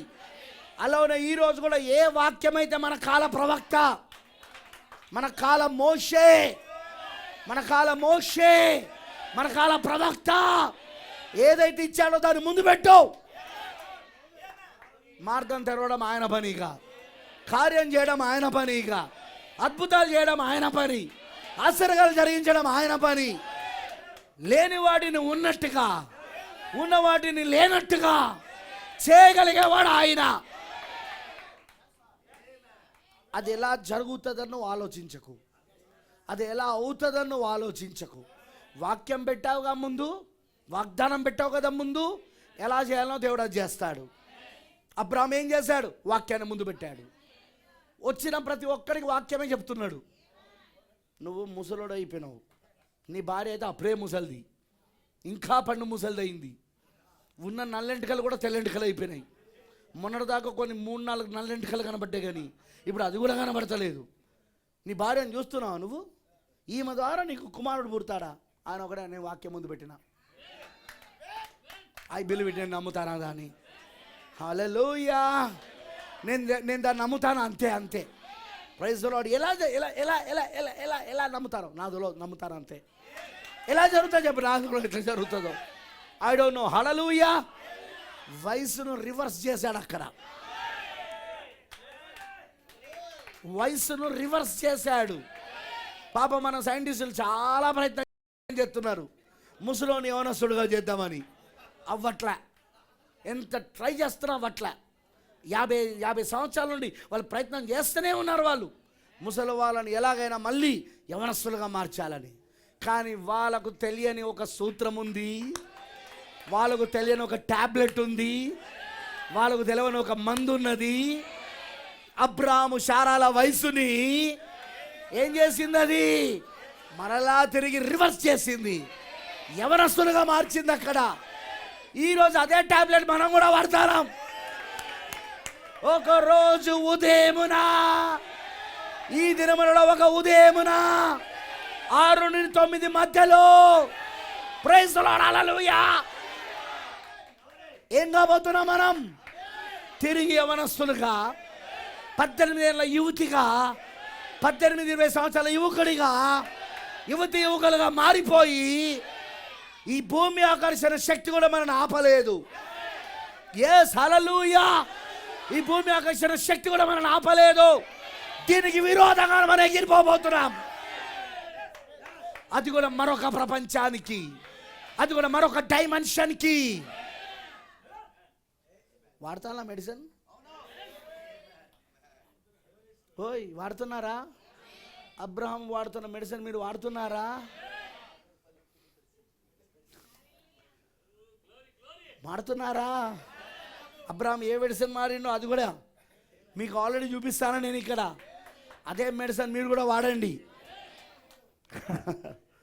అబ్రహాం ఎలా యువకుడిగా మారాడో మనం కూడా అలానే మారుతాం మనం. ఓ గిలాదులో గుగ్గిలము లేదా? హల్లెలూయా. గిలాదులో గుగ్గిలము లేదా? నా ప్రజలు ఎందుకు స్వస్థత పొందలేకపోతున్నారు? ఎందుకంటే గుగ్గిలాన్ని వాడతలేరు. డాక్టర్ రాసి ఇచ్చిన మందులు తీసుకుపోయి మంచి బెడిసికాపులు కొని తీసుకుపోయి నువ్వేం చేసినావంటే షెల్ఫ్లో పెట్టినావు. రోజు లేస్తున్నావు, చూస్తాను, మళ్ళీ పెడతాను. 10 రోజులైంది తగ్గలే, 15 రోజులైంది తగ్గలే రోగము. మళ్ళీ డాక్టర్ దగ్గరికి పోయినావు. ఏం డాక్టర్ గారు, మీరు చెప్పినట్టుగానే మెడిసిన్ నేను తీసుకున్నాను, నీకు ఇంకా తగ్గాలంటే తీసుకున్నావా? తీసుకున్నాక కూడా తగ్గలేదా? ఇంతకు నువ్వేం చేసినావు? మెడిసిన్ని వాడినావు నువ్వు? అసలు మీరు తీసుకోమన్నారు, తీసుకున్నా అంతే. మీరు కొనుక్కో అక్కడన్నారు, కొనుక్కున్నా, తీసుకుపోయి షెల్ఫ్లో పెట్టినా. ఈరోజు కూడా చాలామంది ఎంటైర్ మెసేజ్ బుక్స్ని ఎక్కడ పెడతాను? షెల్ఫ్లో భద్రంగా పెట్టి, ఎవరన్నా వస్తే చూడు నా దగ్గర అన్నీ ఉన్నాయి, చూడు నా దగ్గర అన్నీ ఉన్నాయి, నా దగ్గర అన్ని హెర్బల్ ప్రొడక్ట్స్ అన్నీ ఉన్నాయి, నా దగ్గర అన్నీ ఉన్నాయి ఇక్కడ ప్రొడక్ట్స్, నా దగ్గర 7 ముద్రలు ఉంది, నా దగ్గర 7 సంకాలాలు ఉంది, నా దగ్గర ధాన్య 70 వారాలు ఉన్నాయి, నా దగ్గర ఇది ఉన్నాయి, అది ఉన్నాయి. కానీ వాడినావా? ఎప్పుడు వాళ్ళే. వాడమని పాస్టర్ చెప్తాడా? చాలామంది పాస్టర్లు చెప్పరు. ఎందుకు చెప్పరు? వాళ్ళు వాడతలేరు. వాళ్ళు వాడతలేనప్పుడు వాళ్ళు ఎట్లా చెప్తారు వాడమని? వాడితే మళ్ళీ విశ్వాసులకు రిజల్ట్స్ వస్తాయి. విశ్వాసులకు రిజల్ట్స్ వస్తే వీళ్ళకి లేనిపోని గొడవ. ఎందుకంటే విశ్వాస ఆ మెసేజ్ చదివిండి అనుకో, పాస్టర్ గారు ప్రవక్త గారు ఈ మెసేజ్లో ఈ మాట చెప్పాడండి, అది కొంచెం నాకు అర్థం కాలేదండి, కొంచెం చెప్పవా అంటే, బ్రదరు చెప్తలే టైం ఉన్నప్పుడు అది అంతే, ఇక ఇది ఇంతే అది అంతే చెప్తా అంతే. మెల్లగా ఏం చేస్తాడో తెలుసా, ఇక మెసేజ్ బుక్స్ ఇవ్వడం ఆపేస్తాడు. ఒకవేళ ఇచ్చినా ఫస్ట్ ఇచ్చేటప్పుడు ఒక చిన్న విత్తనం వేసుకుంటూ ఇస్తాడు. మీరు ఇది చదివినా మీకు అర్థం కాదు, సరే చదివినా అర్థం కాదుగా, వాళ్ళు చదివినప్పుడు నువ్వు అర్థమయ్యేటట్టుగా చెప్పొచ్చుగా, వాళ్ళు ప్రశ్న వేసినప్పుడు నువ్వు అర్థమయ్యేటట్టు చెప్పొచ్చుగా. చదివిన తర్వాత ప్రశ్నించడం దయ్యం. నేడు పాస్టర్ చెప్తున్నారండి, ప్రశ్నించడం దయ్యం. యేసు ప్రభువుని ప్రశ్నించలేదా అపవాది? శాస్త్రులు పరిశీలి సదికెళ్ళి వెళ్ళి యేసుక్రీస్తుని ప్రశ్నించలేదా? లేకపోతే అదిగో ఆ అవ్వ దగ్గరికి వచ్చి ప్రశ్న వేయలేదా వాడు? మరి పౌలు గారు ప్రశ్న జవాబులు ఎందుకు రాసిండు?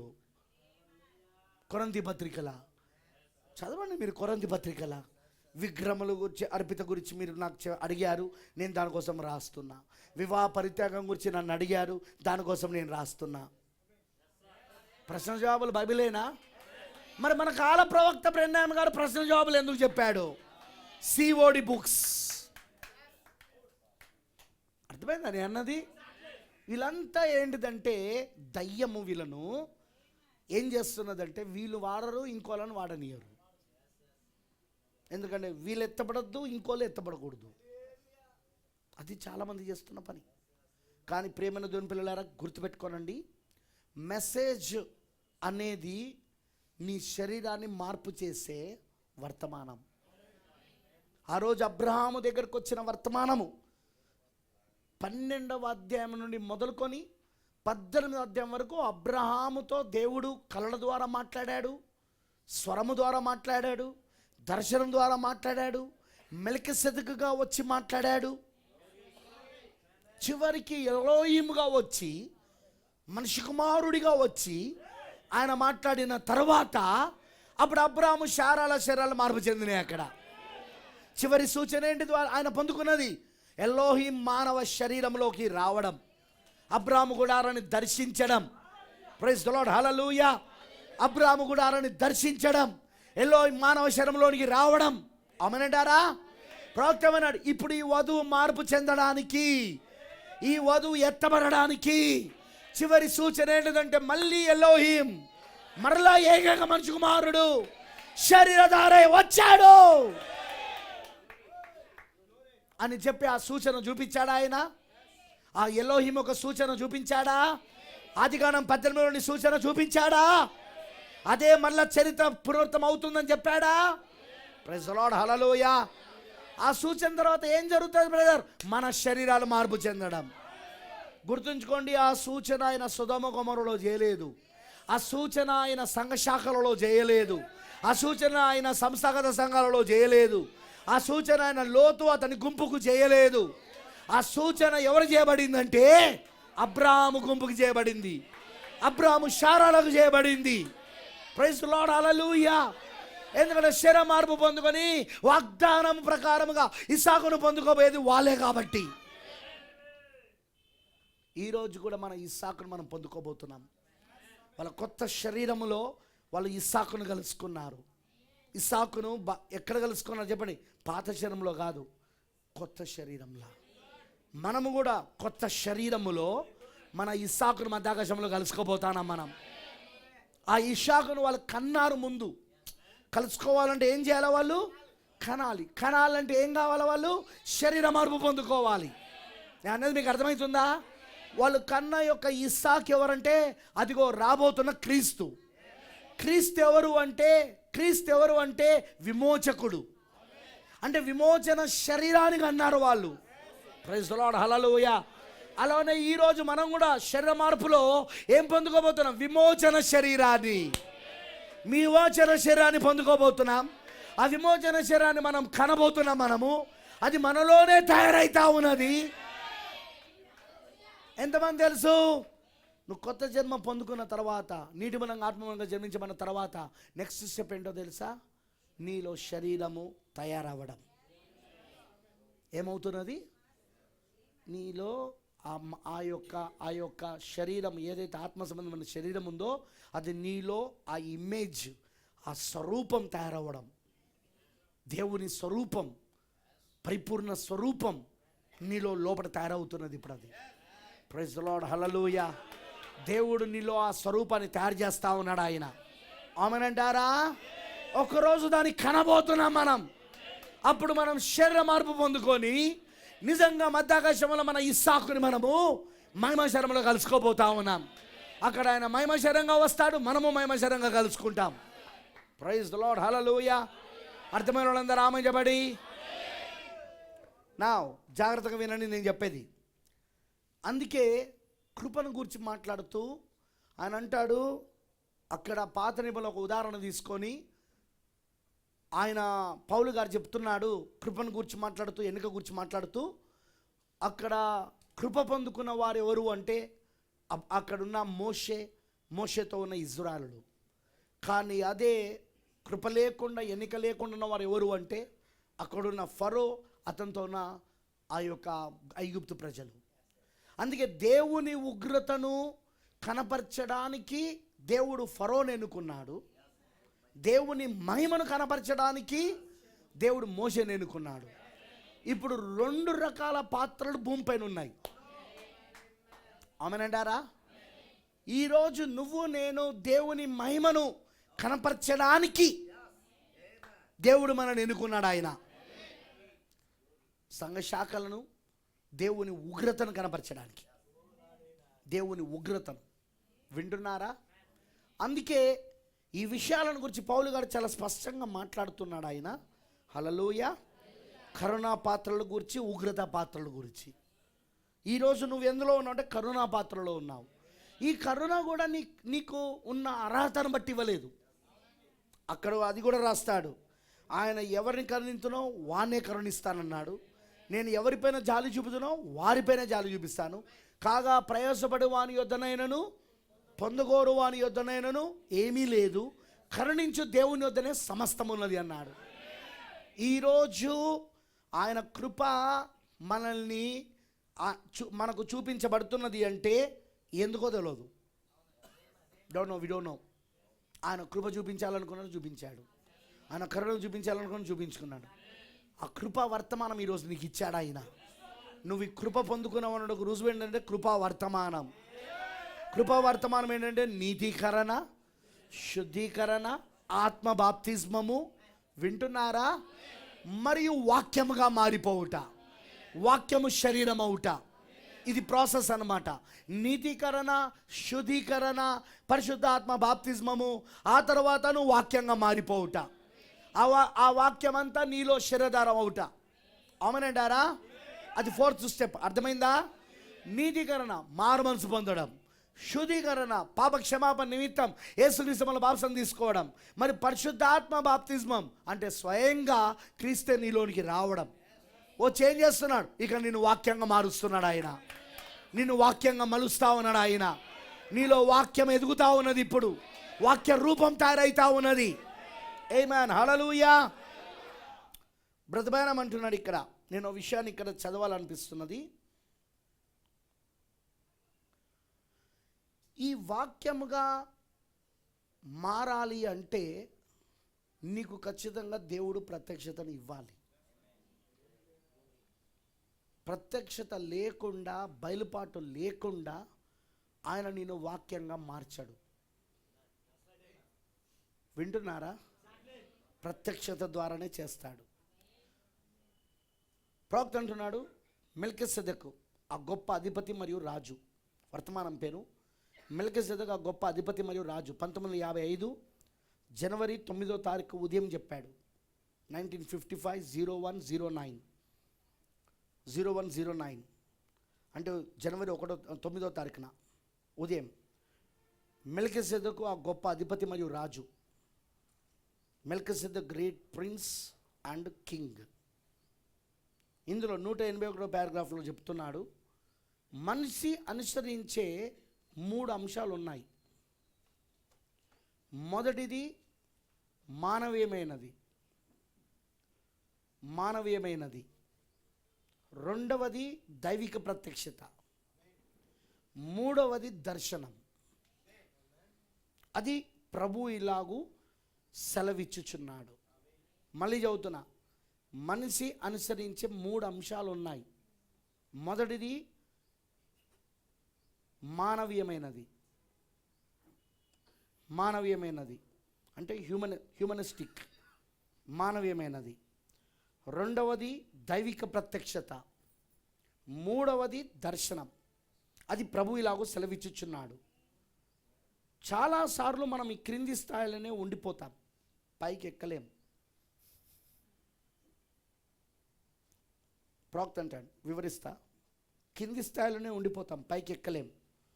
ఒకవేళ మీరు అక్కడ లేకపోయినట్లయితే ఆ తెర వెలపలికి పైన ఉన్న ప్రభు ఇలాగూ సెలవిచ్చుచున్నాడనే దానిపై మీ నిరీక్షణను ఉంచండి. మీకు దర్శనం కనిపించకపోయినా, ప్రత్యక్షత రాకపోయినా, మీకోసం ప్రార్థన చేసినప్పుడు నేను నమ్మగలిగితే ఎంత బాగున్నాను మీరు అనుకున్నా అది ఏమాత్రం తేడా చూపించదు. మీ లంగరును అక్కడ వెయ్యండి, అది ఏమైనప్పటికీ అది అలాగే జరుగుతుందని పలకండి. అబ్రాహాము చూడలేకపోయాడు, ఆయన ఇది ఎలా సాధ్యమని అడిగాడు, మరియు గ్రహించలేకపోయింది. పురుషుని ఎరగక ఆమెకు బిడ్డ ఎలా పుడుతుంది? ఎవరి గురించి మాట్లాడుతున్నాడు? మరియ గురించి. మరియ గ్రహించలేకపోయింది, పురుషుని ఎరగక ఆమెకు బిడ్డ ఎలా పుడుతుంది. ఆమె అడిగింది కదా, నేను పురుషుని ఎరగదానని.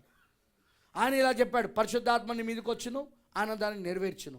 ఆమె చిత్తము, నేను ప్రభు దాసురాలను, నీ మాట చొప్పున నాకు జరుగును గాక అని అన్నది. అది ఎలా జరుగుతుంది ఆమెకు తెలియదు, కానీ ఆమె తన లంగరును తెర వెలపల వేసింది. మరి గర్భంలో జీవం పోసుకున్న అనుభూతి కలగకముందే, ఎందుకంటే ఆమెకి ఎలాంటి అనుభూతి రాలేదు. గర్భంలో జీవం పోసుకున్నప్పుడు ఆమెకి ఎలాంటి అనుభూతి రాలేదు. Sorry for tell this thing, ఇది చెప్తున్నాను, నన్ను క్షమించండి. ఒక స్త్రీ గర్భవతి చెందాలంటే ఆమె ఖచ్చితంగా ముందు అనుభూతి చెందాలి. అదే మనం చూస్తున్న లైంగిక చర్య. కానీ ఇక్కడ ఈమె లైంగిక చర్య ద్వారా కాదు గర్భం ధరించేది, అనుభూతి చెందడానికి. ఈమె ఆది పాపం ద్వారా కాదు. ఆది పాపం ఏంటిది? లైంగిక చర్య. అర్థమైందా అన్నది? ఈమె ఆది పాపం ద్వారా కాదు గర్భం ధరించాల్సింది, పరిశుద్ధాత్మ కమ్ముకొనుడు ద్వారా. పరిశుద్ధాత్మ కమ్ముకున్నప్పుడు ఈమెకి ఎలాంటి అనుభూతి లేదు ఈమెకు. అర్థమైందా అన్నది? పరిశుద్ధాత్మ ఈమెను కమ్ముకున్నప్పుడు, ఈమె గర్భంలోకి వెళ్ళినప్పుడు ఎలాంటి అనుభూతి లేదు. అలా అనుభూతి వస్తే బ్రతమన్నాడు, అది మళ్ళీ లైంగిక చర్య కిందకు వస్తుంది అన్నాడు ఆయన. మళ్ళీ అది ఆది పాపం కిందకు వస్తుంది అన్నాడు. నేను చెప్పేది మీకు అర్థమవుతుందా? అందుకే ప్రవక్త అంటున్నాడు, మరి గర్భంలో జీవం పోసుకున్న అనుభూతి కలగక ముందే తనకు బిడ్డ పుట్టబోతున్నదని సాక్ష్యమిస్తూ ముందుకెళ్ళింది. లేని వాటిని ఉన్నట్టుగానే ఆమె పిలిచింది. అబ్రహాముకు 75 ఏళ్ళ వయసు ఉన్నప్పుడు దేవుడు అతనికి వాగ్దానం ఇచ్చాడు. షారాకు 65 ఏళ్ళు, అది నెరవేరడానికి 25 ఏళ్ళు పట్టింది. ఆయనను అవిశ్వాసం వలన దేవుని వాగ్దానం గూర్చి అతడు సందేహింపక దేవుని మహిమపరిచి విశ్వాసమునందు బలము పొంది. ఇది పౌలు గారు ఇదే రోమీయులకు రాసిన పత్రికలో రాస్తాడు ఈ మాట. ఆ లక్షణాలు మరియు ఉన్న వాటిని లేనట్టుగా పిలిచాడు. ఆ లక్షణాలను మరియు ఉన్న వాటిని లేనట్టుగా పిలిచాడు. ఎవరు? అబ్రాహాము. దేవుడు చెప్పినది మాత్రమే సత్యమని సాక్ష్యం ఇచ్చాడు, ఎందుకంటే ఆయన వద్ద వాగ్దానం ఉంది. బ్రదబానం ఏమంటున్నాడంటే, మనం వాస్తవంగా మనిషి అనుసరించాల్సింది 3 అంశాలు ఉన్నాయి. మొదటిది మానవీయమైనది, అంటే హ్యూమనిస్టిక్, అంటే మానవీయమైనది అంటే మనిషిగా నువ్వు వాక్యాన్ని నమ్మడం. అర్థమైందా? నువ్వు మనిషిగా వాక్యాన్ని నమ్మడం. ఫర్ ఎగ్జాంపుల్, నువ్వు వాక్యాన్ని చదివినావు, నేను నమ్ముతాను. అది ఇంకా బయలుపరచబడలేదు. పరిశుద్ధాత్మనికి ఏం బయలుపరచలేదు, దాన్ని బయలుపట రాలేదు, ప్రత్యక్షత రాలేదు. కానీ నువ్వేం చేస్తాను? నమ్ముతాను. పాయింట్ అర్థమైందా? అర్థమైందా? ఫస్ట్ నువ్వు దాన్ని ఏం చేయాలి? నమ్మాలి. హ్యూమన్గా, మానవుడిగా నువ్వు ముందు వాక్యాన్ని నమ్మాలి. బ్రదర్ ఇదేదో నాకు అర్థం కావట్లేదు కాబట్టి నేను నమ్మను. బ్రదర్ ఇదేదో మా చర్చ్ బోధకు సరిపోవట్లేదు బ్రదర్, ఈ వాక్యం మా పాస్టర్ ఒకలాగా చెప్పాడు, వాక్యం ఒకలాగా ఉంది కాబట్టి మా పాస్టర్ చెప్పేది మేము నమ్ముతాం, మా సంస్థ చెప్పేది మేము నమ్ముతాం, మా సంఘశాఖ చెప్పేది మేము నమ్ముతాం. అదిగో టీవీలో వస్తాడు ఆ పెద్ద ప్రసంగికుడు, అతను ఒకలాగా చెప్పాడు, బైబిల్ ఒకలాగా ఉంది, మేము బైబిల్ కంటే ఎక్కువ ఆయన చెప్పేదే నమ్ముతాం. ఫస్ట్ ఈ మానవీయమైనది అంటే అర్థం ఏంటిదంటే, హ్యూమనిస్టిక్ అంటే నువ్వు ఒక మానవుడిగా వాక్యాన్ని నమ్ము. ఎందుకంటే వాక్యం ఏమంటుందంటే, భూమి ఆకాశములు గతించినా గతించవచ్చు కానీ నా మాటలు తప్పక నెరవేర్పు జరుగును అంటున్నాడు ఆయన. నువ్వు ఏ వాక్యం చదివినా ముందు దాన్ని నమ్ము. ఏ వర్తమానం చదివినా నువ్వు దాని ముందు నమ్ము. నీకు అది అర్థం కాకపోయినా, నీకు అది ప్రత్యక్షత రాకపోయినా, పరిశుద్ధాత్మ నీకు దాని ప్రత్యక్షత ఇవ్వకపోయినా నువ్వు దాన్ని నమ్ము. అర్థమైందా? నెక్స్ట్ రెండవది దైవిక ప్రత్యక్షత.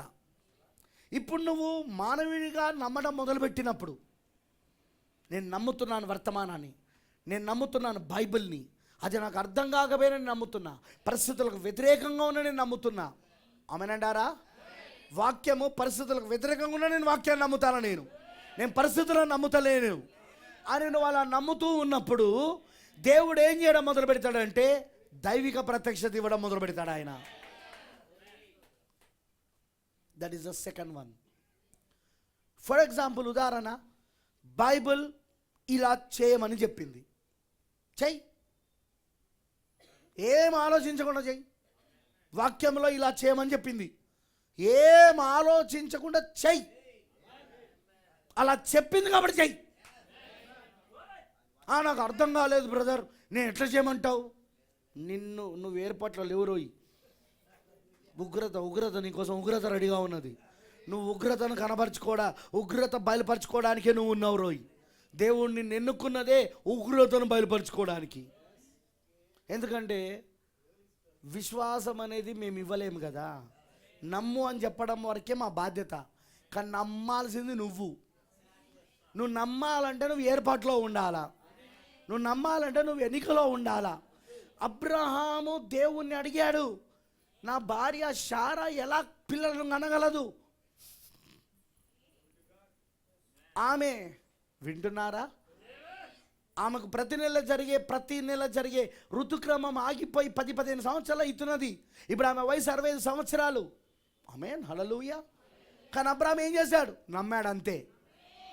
చాలామంది వచ్చి అడిగారు, అబ్రాహాం ఎట్లా సాధ్యమా? అబ్రాహాం ఏ పిచ్చోడు నువ్వేమన్నా, 75 ఏళ్ళు వచ్చింది, ముసలోడు నువ్వు, నీ భార్య ఎట్లా పుడుతుంది? నీ భార్యకి ఎట్లా గర్భం వస్తుందా?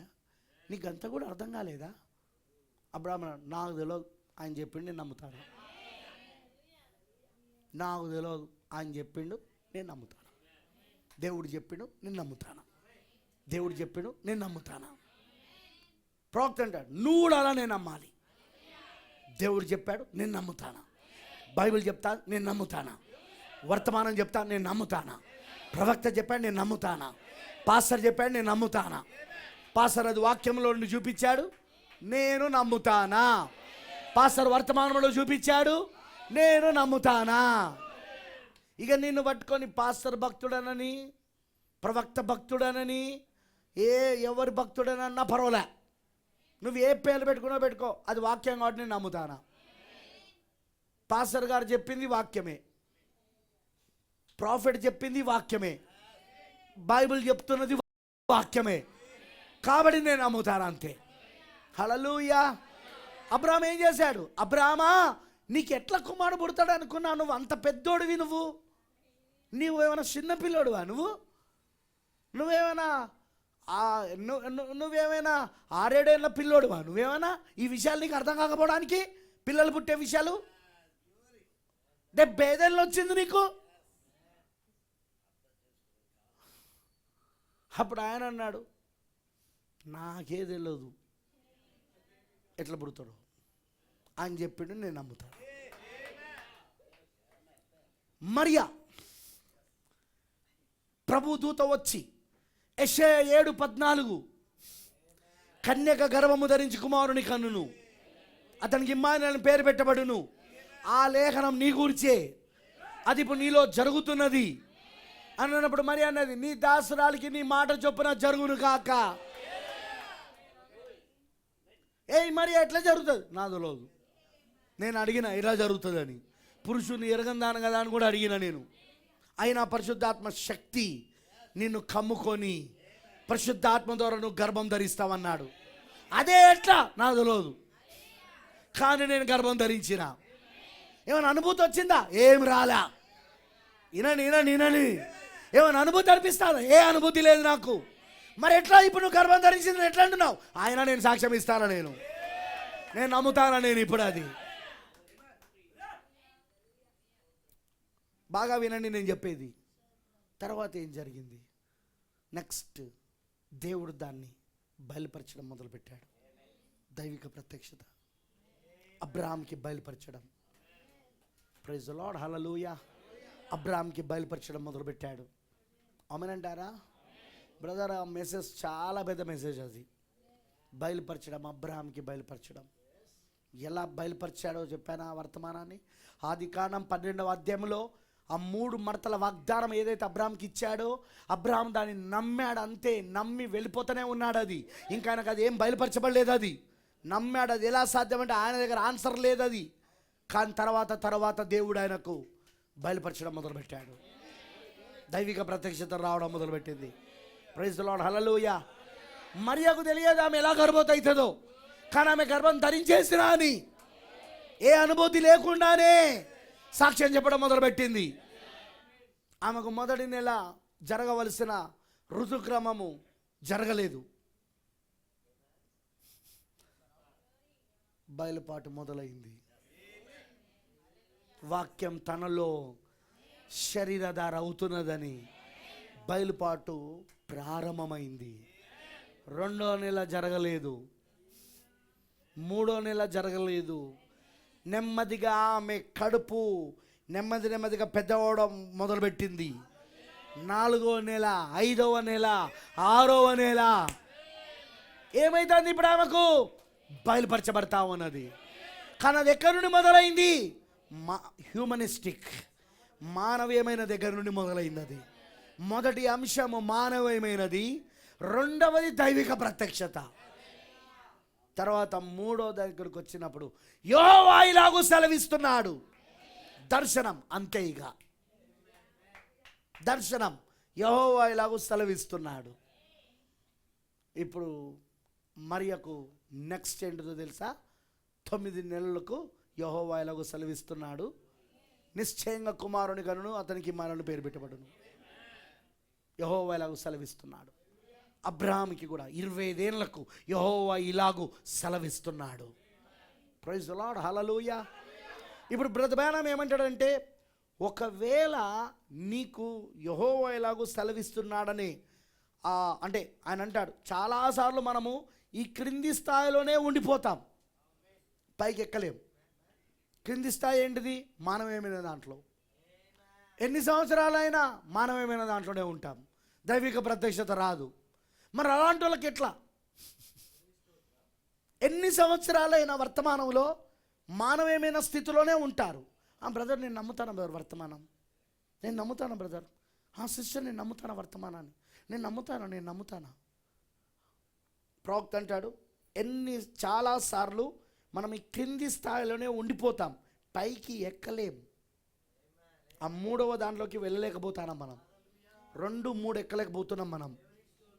ఒకవేళ మీరు అక్కడ లేకపోయినట్లయితే ఆ తెర వెలుపలికి పైన ఉన్న ప్రభు ఇలాగూ సెలవిచ్చుచున్నాడనే దానిపై మీ నిరీక్షణను ఉంచండి.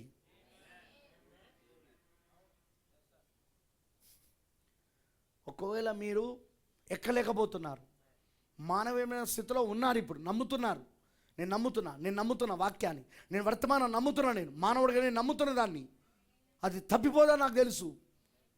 Praise lord. కానీ నెక్స్ట్ దేవుని ఆత్మనికి అది బయలుపరచాలి. యాక్చువల్గా పరిశుద్ధాత్మనికి దాని ప్రత్యక్షత ఇవ్వాలా, అది రావట్లే. ఆ తర్వాత ప్రత్యక్షత తర్వాత దర్శనం. దర్శనం అంటే యెహోవా ఎలాగూ సెలవిచ్చుచున్నాడు. యెహోవా ఎలాగూ సెలవిచ్చాడు అర్థమేంటో తెలుసా? ఇక అది అయిపోయినట్టే, ఇక అది అయిపోయినట్టే. ఇక అది థర్డ్ స్టెప్లో అదిగా నువ్వు ఎట్లుండో తెలుసా? అది అయిపోయింది. ఇక అది అయిపోయింది బ్రదర్, ఇక అది జరిగిపోయింది బ్రదర్. ఇక అది థర్డ్ స్టెప్కి వచ్చేసరికి అర్థమవుతుందా? మనిషి అనుసరించే 3 అంశాలు అన్నమాట ఇవి. ప్రవక్త చెప్తున్నాడు. ఆమెనంటారా? ఇప్పుడు కిందనే ఉండిపోయాను అనుకో, పైకి వెళ్ళలేకపోతున్నారు అనుకో, పైకి ఎక్కలేకపోతున్నారు అనుకో. ఇప్పుడు ఆయన ఏమంటున్నాడో తెలుసా ప్రవక్త గారు? అక్కడ ఎక్కలేకపోతే, ఒకవేళ మీరు అక్కడ ఎక్కలేకపోయినట్లయితే ఆ తెర వెలపలికి పైన ఉన్న ప్రభు ఇలాగూ సెలవిచ్చుచున్నాడనే దానిపై మీ నిరీక్షణ ఉంచండి. మీకు దర్శనం కనిపించకపోయినా, ప్రత్యక్షత రాకపోయినా, మీకోసం ప్రార్థన చేసినప్పుడు నేను నమ్మగలిగితే ఎంత బాగుండని మీరు అనుకున్నా, అది ఏమాత్రం తేడా చూపించేదిగా లంగరేసేసినప్పుడు. నాకు అది బయలుపరచబడలేదు, ప్రత్యక్షత రాలేదు, నాకు అది దర్శనం రాలేదు. కానీ యెహోవా ఇలాగూ సెలవిస్తున్నాడు, నాకు అది రాలేదు. కానీ నేను లంగరు వేసిన, విశ్వాసపు లంగరు వేసిన నేను. ఏంటి? యెహోవా ఇలాగూ సెలవిస్తున్నాడని దేవుడు చేస్తాడు, అంతే కదా. హల్లెలూయా. మీ లంగర్ను అక్కడ వేయండి, అది ఏమైనప్పటికీ అది అలాగూ జరుగుతుందని పలకండి. ఏమో బ్రదర్, నాకు అది జరుగుతుందో జరగదో నాకు డౌట్ వస్తుంది. అరే ఇన్ని సంవత్సరాలు జరుగుతుందని చెప్పినావు కదా బ్రదర్, ఇన్ని సంవత్సరాలు జరుగుతుందని చెప్పినావు కదా సిస్టర్, ఒకసారి ఇప్పుడేమైంది నీకు? అవుతుందో అవ్వదో, అవుతుందో అవ్వదో, అవుతుందో అవ్వదో. అరే ఇన్ని సంవత్సరాలు చెప్పినావు కదా అవుతుంది అని, ఇప్పుడేమైంది? బ్రతబేరం అంటున్నాడు, అది ఏమైనప్పటికీ అది అలాగే జరుగుతుందని పలకండి. మీ లంగర్ను అక్కడ వెయ్యండి, అది ఏమైనప్పటికీ అది అలాగే జరుగుతుందని పలకండి. దర్శనం వచ్చిందా? రాలే. ప్రత్యక్షత వచ్చిందా? రాలే. ప్రత్యక్షత రాలే, దర్శనం రాలే, కానీ లంగరేసిన. కొన్నిసార్లు దేవుడు మానవమైన స్థితి నుండి నీకు ఏదైతే నువ్వు నమ్ముతున్నానని చెప్పావో మానవమైన స్థితిలో, హ్యూమనిస్టిక్లో, దేవుడు దాన్ని బయలుపరచడం మొదలు పెడతాడు. ఆయన కొన్నిటిని చూపిస్తూ ఉంటాడు, ఆయన ఆ సూచనలు ఇస్తూ ఉంటాడు. ఆయన వింటున్నారు? ఆ సూచనలు నీకు ఇస్తూ ఉంటాడు. ఆ సూచనలు ఇచ్చినప్పుడు నీకు అర్థమైపోతూ ఉంటుంది అక్కడ. అదే నేను చెప్పింది అబ్రాహాం జీవితంలో. ఫస్ట్ 12వ అధ్యాయంలో నమ్మాడు, మానవమైన స్థితిలో ఉన్నాడు అక్కడ. ఆ తర్వాత ఏమైంది? దేవుడు సూచనలు ఇవ్వడం మొదలుపెట్టాడు, దేవుడు తనకు బయలుపరచడం మొదలుపెట్టాడు, దైవిక ప్రత్యక్షత ఇవ్వడం మొదలుపెట్టాడు. ఒక రోజు ఆయన పేరు మార్చేశాడు. అబ్రాహాము నుండి అబ్రాహాముగా మార్చాడు, శారాయి నుండి శారాగా మార్చేశాడు. ఒక రోజున సున్నతి గుర్తించేశాడు. బయలుపరుస్తాడు దైవ ప్రత్యక్షతలు. కానీ ఆదికాండం 18 రావుతాడు, యెహోవా ఇలాగూ సెలవిస్తున్నాడు, దర్శనం ఫినిష్. బ్రదర్ నాకు ఇవన్నీ జరగలేదుగా, ఏం బాధ లేదు.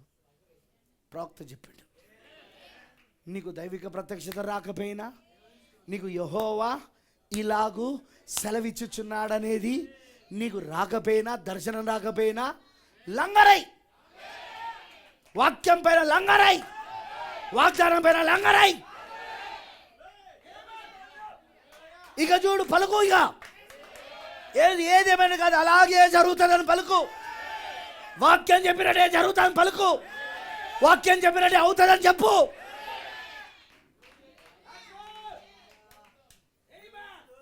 మరి అంటున్నది, మరియ గ్రహించలేకపోయింది. పురుషుని ఎరగక ఆమె బిడ్డ ఎలా పుడుతుంది, ఆమెకు బిడ్డ ఎలా పుడుతుంది. ఆయన ఇలా చెప్పాడు, పరిశుద్ధాత్మని మీదకి వచ్చును, ఆయన దాన్ని నెరవేర్చును. ఆమె చిత్తము నేను ప్రభు దాసురాలు, నీ మాట చొప్పున నాకు జరుగును గాక అన్నది. అది ఎలా జరుగుతుంది ఆమెకు తెలియదు. కానీ ఆమె తన లంగరును తెర వెలుపల వేసింది. యెహోవా ఇలాగూ సెలవిస్తున్నాడు, వాక్యం పైన, వాగ్దానం పైన, దర్శనం పైన లంగరేసేసింది. యెషయా 7:14 నేనే, అది నాలోనే జరుగుతుంది. లంగరేసేసింది. యెషయా 7:14 అది నేనే, ఆ కన్యక నేనే. ఆదికాండం 3:15 చెప్పినట్టుగా స్త్రీ సంతానం అన్నాడు, ఆ స్త్రీని నేనే. అర్థమైందని చెప్పింది. That's right. ఎందుకంటే దేవుడు అందరికీ దైవిక ప్రత్యక్షత ఇవ్వకపోవచ్చు, అందరికీ ఆయన దైవిక ప్రత్యక్షత తర్వాత దర్శనం ఇవ్వకపోవచ్చు, యెహోవా ఎలా సెలవిస్తున్నాడు అనేది. కానీ ప్రవక్త అంటాడు, నీకు దర్శనం రాకపోయినా, ఒకవేళ నీకు దైవ ప్రత్యక్షత రాకపోయినా, దర్శనం రాకపోయినా ఏం బాధ లేదు. లంగరువే అంతే. తెర అవతలకు నువ్వు లంగవేయి. లంగవేసి ఒకటే అను, అది జరుగుతుంది అంతే. ఎవరైనా అడిగిన ఎట్లా జరుగుతుంది, నా తెలియదు బాబు, దేవుడు వాగ్దానం చేశాడు, అది జరుగుతుంది అంతే. దేవుడు వాగ్దానం చేశాడు, అది జరుగుతుంది అంతే. ఎట్లా జరుగుతుందో నాకు తెలియదు, నన్ను అడగకు నువ్వు. అది ఆయన వాగ్దానం చేశాడు, నేను నమ్ముతాను అంతే. నిజంగా ఆయన వాగ్దానం చేస్తే అబ్రహాముకు జరిగించిన దేవుడు, వింటున్నారా? ఆ తర్వాత ఇక్కడ మరియకు జరిగించిన దేవుడు, అబ్రహాము శాలలో జరిగించిన దేవుడు నీకు కూడా జరిగిస్తాడు. వాగ్దాన మూలముగానే నువ్వు దేవుని పిల్లలని పిలువబడతావు. వాగ్దానం మూలముగానే నీకు దేవుడు వాగ్దానం ఇచ్చాడా, ఖచ్చితంగా జరిగి తీరుతుంది అది. ప్రైజ్ ది లార్డ్, హల్లెలూయా. దేవుడిచ్చిన వాగ్దానం, దేవుడిచ్చిన వాక్యం, దేవుడిచ్చిన వర్తమానం నువ్వు ఎప్పుడైతే నమ్ముతావో అది జరుగుతుంది. ఇక్కడ ఒక చిన్న పాయింట్ చెప్పి ముగిస్తా. రెడీగా ఉన్నారా?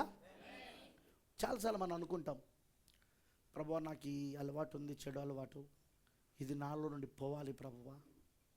ప్రభువా నాకు ఈ బలహీనత ఉన్నది, ఈ బలహీనత వలన నేను ప్రభువా నీకు ఎక్కువగా నీకోసం జీవించలేకపోతున్నా, ఇది నాలో నుండి పోవాలి ప్రభువా.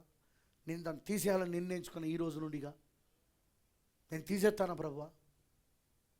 నువ్వెంత ప్రయత్నించు, నీలో ఉన్న బలహీనత నువ్వు తీసేయలేవు, నీలో ఉన్న అలవాట్లు నువ్వు మార్చుకోలేవు, నీలో ఉన్నది ఏది నువ్వు ఏం చేయలేవు. నువ్వు మార్చుకోగలిగితే వాక్యం ఎందుకు, దేవుడు ఎందుకు, వర్తమానం ఎందుకు, ఇవన్నీ ఏం అక్కర్లేదు. దానికి ఒకటే ఒక సీక్రెట్గా నువ్వు మారాలి అంటే, ప్రభు ఇక్కడ వాక్యం చెప్తాంది, ఇక్కడ వాగ్దానం చేసినావు నువ్వు, నేను దీన్ని నమ్ముతాను. ఇక ఒకటే, ఇక్కడ వాక్యం చెప్తున్నది ప్రభు, ఇక్కడ వాక్యం చెప్తున్నది, ఇక్కడ వాగ్దానం ఉన్నది, నేను దీన్ని నమ్ముతున్నా. అప్పుడు ఏం జరుగుతుందో తెలుసా? నీలోనికి పరిశుద్ధాత్మ వచ్చి, ద హోలీ గోస్ట్ నీలోనికి వచ్చి ఆ వాక్యములో చెప్పబడిన వాగ్దానాన్ని నీలో నెరవేర్పు చేయడానికి, నీలో మార్పును తీసుకురావడం మొదలు పెడతాడు ఆయన. నీ చెడు అలవాట్లు నిన్ను విడిచిపెట్టడం మొదలవుతుంది. అది నీకు తెలియకుండానే దేవుడు జరిగిస్తూ ఉంటాడు. నీలో ఉన్న శరీరాశ, నేత్రాశ, జీవడంబము చనిపోవడం ప్రారంభమవుతుంది. ఎవరు చేస్తారో తెలుసా? పరిశుద్ధాత్మ. పౌలు గారు అందుకే అన్నాడు, శరీర క్రియలను ఆత్మచేత చంపేయమన్నాడు, పరిశుద్ధాత్మ చేత శరీర క్రియలను చంపేయమన్నాడు. ఎలా చంపారు? ప్రభువా నేను నమ్ముతాను దీన్ని, ఇది నా కోసమే చెప్పినవు. ఇక్కడ ఇదిగో శరీర కార్యాలు స్పష్టమై ఉన్నవి, అదిగో ప్రభు ఈ స్పష్టమైన చెప్పినవి చూడు, ఇవన్నీ కూడా పరిశుద్ధాత్మ ద్వారా చంపమని పౌలు గారు అన్నాడు. ఇది నా కోసమే, నేను నమ్ముతాను, నేను ఇది నా కోసమే, అంతే. ఇక అదిగో పౌలు గారు అన్నాడు, పాపం విషయంలో మనం చనిపోయి ఇప్పుడు క్రీస్తు యేసుతో పాటు పరలోక స్థలములలో మనం జీవిస్తున్నాం, ఈ పాపం పైన బతుకుతున్నాం మనం అన్నాడు. అది నేనే ప్రభువా, నేను నమ్ముతాను, అది నేనే. అప్పుడు ఏం చేస్తాడో తెలుసా దేవుడు?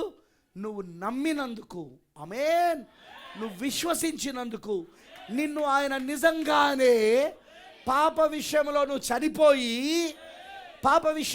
చనిపోయి క్రీస్తు విషయంలో జీవించడానికి నిన్ను పాపం పైన బ్రతికేటట్లు చేస్తూ ఉంటాడు ఆయన. అందుకే పౌలు గారు అన్నాడు, ఇకను జీవించేవాడను నేను కాదు, క్రీస్తేసే నాలో జీవిస్తున్నాడు. బ్రతుకుడ క్రీస్తే, చావైతే లాభమే అన్నాడు ఆయన. బ్రదర్ గుర్తుపెట్టుకోండి, సిస్టర్ బ్రదర్, నువ్వు నేను ఎవరము మనల్ని మనం మార్చుకోలేము. నథింగ్. నేను మారాలని చాలాసార్లు అనుకుంటాం, చాలాసార్లు. ఈ రోజు నుండి నేను మారుతా. ఓ రోజు మారుతావు, 2 రోజులు మారుతావు, 3 రోజులు మారుతావు, వారం రోజులు మారుతావు, 2 వారాలు మారుతావు, 4 వారాలు మారుతావు, 5వ వారం మళ్ళీ సేమ్, మళ్ళీ మొదటికే వచ్చేస్తావు. మరి 5 వారాలు, ఈ 4 వారాలు మారినావు, నీకు నువ్వు మార్చుకోవడానికి ప్రయత్నించి, కానీ నీ వల్ల కాలేదు. నేను ఎప్పుడు చెప్తున్నా, ప్రెషర్ కుక్కర్ బిల్లడు వెళ్తావు, లోపల ప్రెషర్ అంతా పెరిగి, బా ఇప్పటి నుండి నేను చర్చికి రానిపోయిగా, బా నేను సినిమా పోతా పో, ఎవడొస్తాడు ఇప్పటి నుండి, నేను సినిమా పోతా, నేను ఆదివారం సినిమా, చిరంజీవి సినిమా కొత్తగా రిలీజ్ అయింది, ప్రభాస్ సినిమా కొత్తగా రిలీజ్ అయింది, నేను పోతా. నేను ఇప్పటి నుండి ఇక సీరియళ్ళు చూస్తా ఇంట్లో కూర్చొని. చర్చి ఓడిపోతాడు, ప్రెషర్ కుక్కర్ బేలింది రోజు. నీకు నువ్వు మార్చుకోవడానికి ప్రయత్నిస్తే ప్రెషర్ కుక్కర్ లాగానే వెళ్తావు. కానీ ఆయన నేను మార్చడం మొదలు పెడితే ఇక ఆ మార్పుకు తిరుగు ఉండదు. ఆయన నేను మార్చడం మొదలు పెడితే. ఆమేన్, హల్లెలూయా. సౌలును పౌలుగా మార్చిన దేవుడు ఆయన, యాకోబుని ఇశ్రాయేలుగా మార్చిన దేవుడు ఆయన. యాకోబు అంటేనే మోసగాడని అర్థం. అన్నను మోసం చేసిండు, తండ్రిని మోసం చేసిండు, చివరికి మామను కూడా మోసం చేసిండు. కరెక్టేనా? కానీ ఆయన ఎప్పుడైతే ఆయనను ఆ దూత వచ్చి, ప్రభు దూత వచ్చి ఎప్పుడైతే ఆయనతో పెనుగులాడాడో, ఆయనను మార్చాడో, హల్లెలూయా, యాకోబు నుండి ఇశ్రాయేలుగా మార్చాడు. ఇక ఆయనలో నుండి ఆ స్వభావం పోయింది. ఇక ఆమేనంటారా? నేను చెప్పే మీకు ఏమైనా అర్థమవుతున్నదా? ప్రైజ్ ది లార్డ్, హల్లెలూయా. ఎప్పుడైనా గుర్తుంచుకోనండి, నిన్ను నువ్వు మార్చుకోలేవు, నన్ను నేను మార్చుకోలేను. కానీ ఈ వాక్యాన్ని నమ్మితే మాత్రం, నువ్వు నమ్ముతున్నాను పలకడం మొదలు పెడితే మాత్రం మన అలవాట్లు మారిపోతాయి, మన గుణలక్షణాలు మారిపోతాయి, మన స్వభావాలు మారిపోతాయి. దేని ప్రకారంగా? వాక్య ప్రకారంగా. ప్రైజ్ ది లార్డ్, హల్లెలూయా. ఆమేనంటారా? అందుకే మనం ఏం చేయాలి అంటే ఎప్పుడు వాక్యాన్ని ధ్యానిస్తూ ఉండాలి. యెహోవా ధర్మశాస్త్రమును ఆనందించుచు దివారాత్రములు ధ్యానించువాడు ధన్యుడై ఉన్నాడు. ఎందుకంటే వాక్యమే నిన్ను నన్ను మార్చేది, ఇంకేది మనల్ని మార్చలేదు. నువ్వేం తింటున్నావో అదే అవుతావు. వాక్యాన్ని తింటే, వాక్యాన్ని వింటే, వాక్యాన్ని ధ్యానిస్తే వాక్యంగా మారిపోతా ఉంటావు. ఆమేనంటారా? వాక్యంగా మారిపోతూ ఉంటావు. నువ్వేది తాగుతావో అదే నీలో నుండి బయటకు వస్తూ ఉంటుంది. ఆమేనంటారా? నువ్వు వాక్యాన్ని త్రాగుతుంటే వాక్య ఫలము నీలో నుండి బయటకు వస్తూ ఉంటుంది. వాక్యములో ఉన్న ఫలాలు నీలో బయటకు వస్తూ ఉంటాయి. ప్రైజ్ ది లార్డ్, హల్లెలూయా. అందుకే ప్రియమైన దేవుని పిల్లలారా, ఆ వాక్యంలోని క్రియలు నీలో నుండి, ఫలాలు నీలో నుండి రావాలి అంటే నువ్వు వాక్యాన్ని తింటా ఉండాలి, వాక్యాన్ని తాగుతూ ఉండాలి. ఆమేన్, హల్లెలూయా. ప్రధానం అంటాడు, ఒక చెట్టు ఉంది, అది ఫలాలను ఇవ్వాలన్నా, దాని కొమ్మలను అది బయటికి తీసుకురావాలన్నా, ఆ కొమ్మల్లో ఉన్న ఆకులను బయటికి తీసుకురావాలన్నా, ఫలాలను బయటికి తీసుకురావాలన్నా అది చేయాల్సింది ఒకటే పని, నీళ్ళని తాగడం. అది నీళ్ళు ఎంత తాగితే అంత ఎక్కువగా అది వాటిని బయటికి తీసుకొస్తుంది. అలానే నువ్వు కూడా నువ్వు వాక్యాన్ని ఎంత ఎక్కువగా జీవజలాన్ని తాగితే అంత ఎక్కువగా దాంట్లో ఉన్న ఫలం నీలో నుండి బయటకు వస్తూ ఉంటుంది.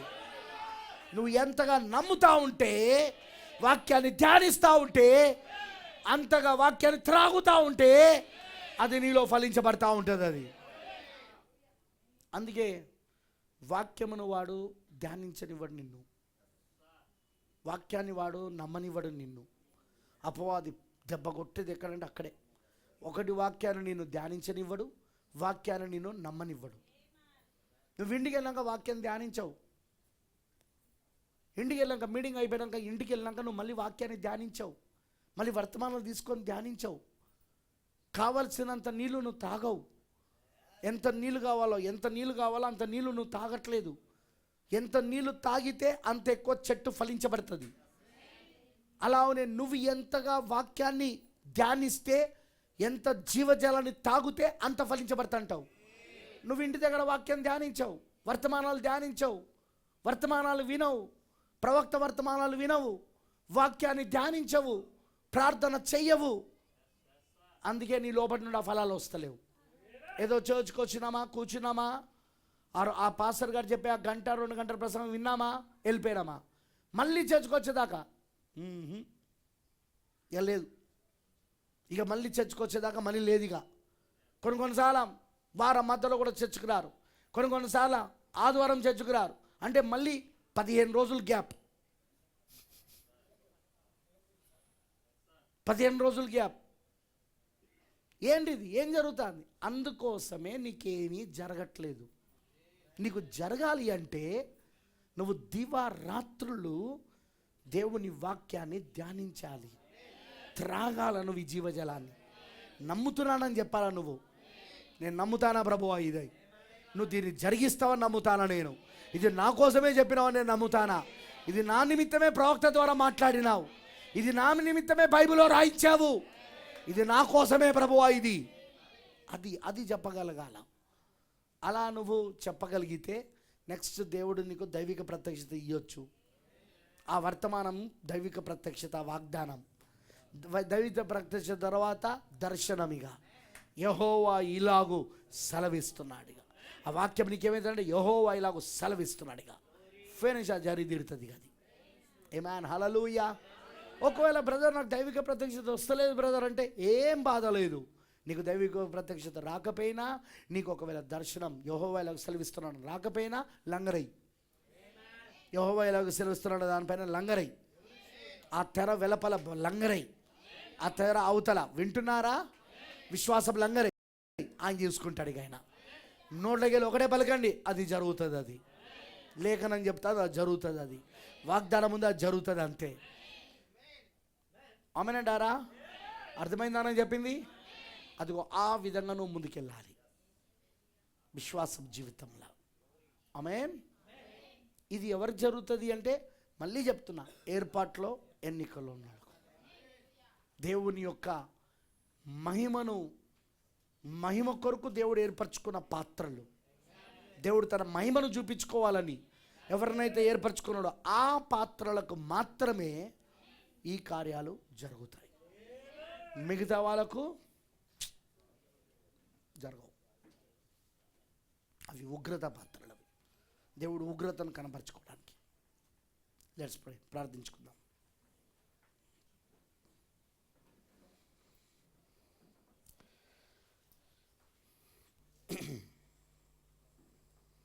లెట్స్ ప్రే, ప్రార్థించుకుందాం.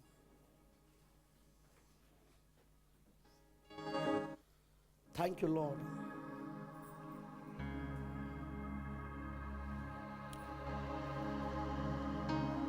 హ్యావ్ ఫెయిత్ ఇన్ దేవుని యందు విశ్వాసం ఉంచు, ఆయన వాక్యమందు విశ్వాసం ఉంచు, ఆయన వాగ్దానాల యందు విశ్వాసం ఉంచు. నమ్ము. ముందు నేను నమ్ముతున్నాను ప్రభు అని చెప్పు. ఫస్ట్ నువ్వు నమ్మితే దేవుడు నీకు దాన్ని బయలుపరుస్తాడు. ప్రవక్త అన్నాడు, దైవ ప్రత్యక్షత అదే దేవుడిచ్చే విశ్వాసం. ప్రత్యక్షత, విశ్వాసం అంటే ప్రత్యక్షత, అది దేవుడిచ్చే విశ్వాసం. దైవ ప్రత్యక్షత. దేవుడు అప్పుడు ఆ లేఖనాలపైన నీకు విశ్వాసం ఇస్తాడు. నువ్వు ముందు నమ్మినప్పుడు, నువ్వు నమ్ముతున్నానని పలుకుతున్నప్పుడు, అప్పుడు దేవుడు దాన్ని తర్వాత నీకు ప్రత్యక్షతనిస్తాడు. ఆత్మచేత దాన్ని బయలుపరుస్తాడు. అది దేవుడిచ్చి ప్రత్యక్షత. ఆ తర్వాత అది నీకు యెహోవా ఎలాగో సెలవిస్తుండగా మారిపోతుంది. యెహోవా ఎలాగో సెలవిస్తున్నాడు అనేది ఎలా జరగకుండా ఉండదో, ఖచ్చితంగా జరుగుతుందో అలా వాగ్దానం కూడా నీకు జరిగిపోతుంది, ఖచ్చితంగా జరిగిపోతుంది కదా. యెహోవా ఎలాగో సెలవిస్తున్నాడు, దర్శనం అంతే ఇక, దర్శనం యెహోవా ఎలాగో సెలవిస్తున్నాడు. సోదరుడా, ముందు నువ్వు నమ్మాలి. సోదరి, ముందు నువ్వు నమ్మాలి.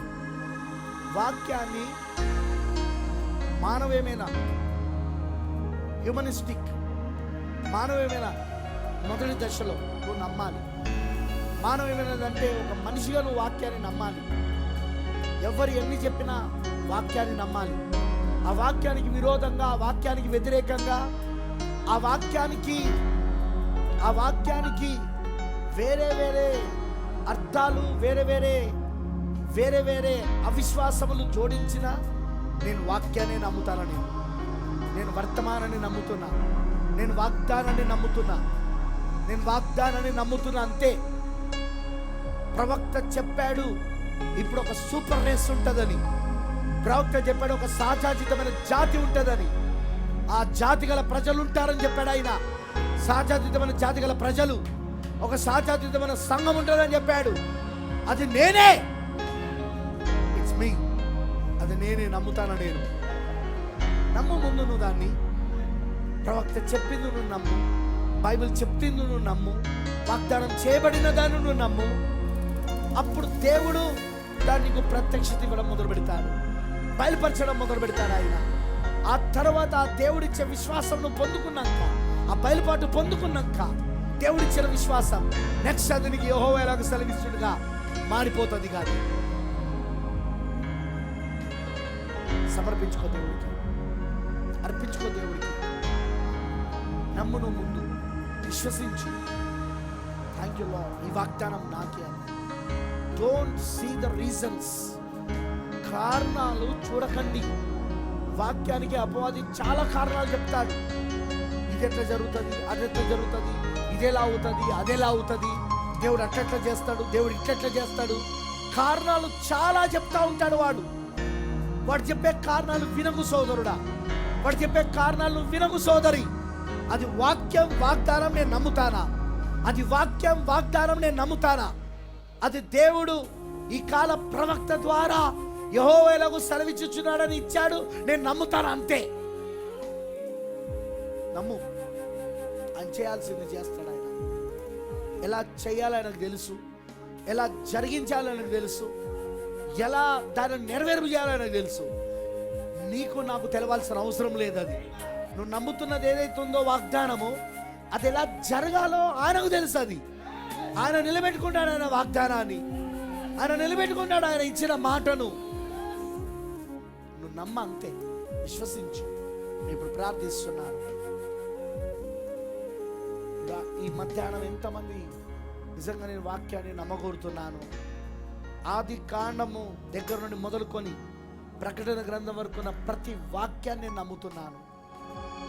మొదటి కవర్ పరిశుద్ధ గ్రంథం అని రాయబడి ఉందే, అక్కడ నుండి మొదలుకొని చివరి కవర్ వరకు నేను నమ్ముతాను. నేను ఈ కాల ప్రవక్త చెప్పిన వర్తమానమును నేను నమ్ముతాను. నేను అది నాకు అర్థమైనా అర్థం కాకపోయినా నమ్ముతాను. నేను ఆయన చెప్పాడు కాబట్టి నేను నమ్ముతాను.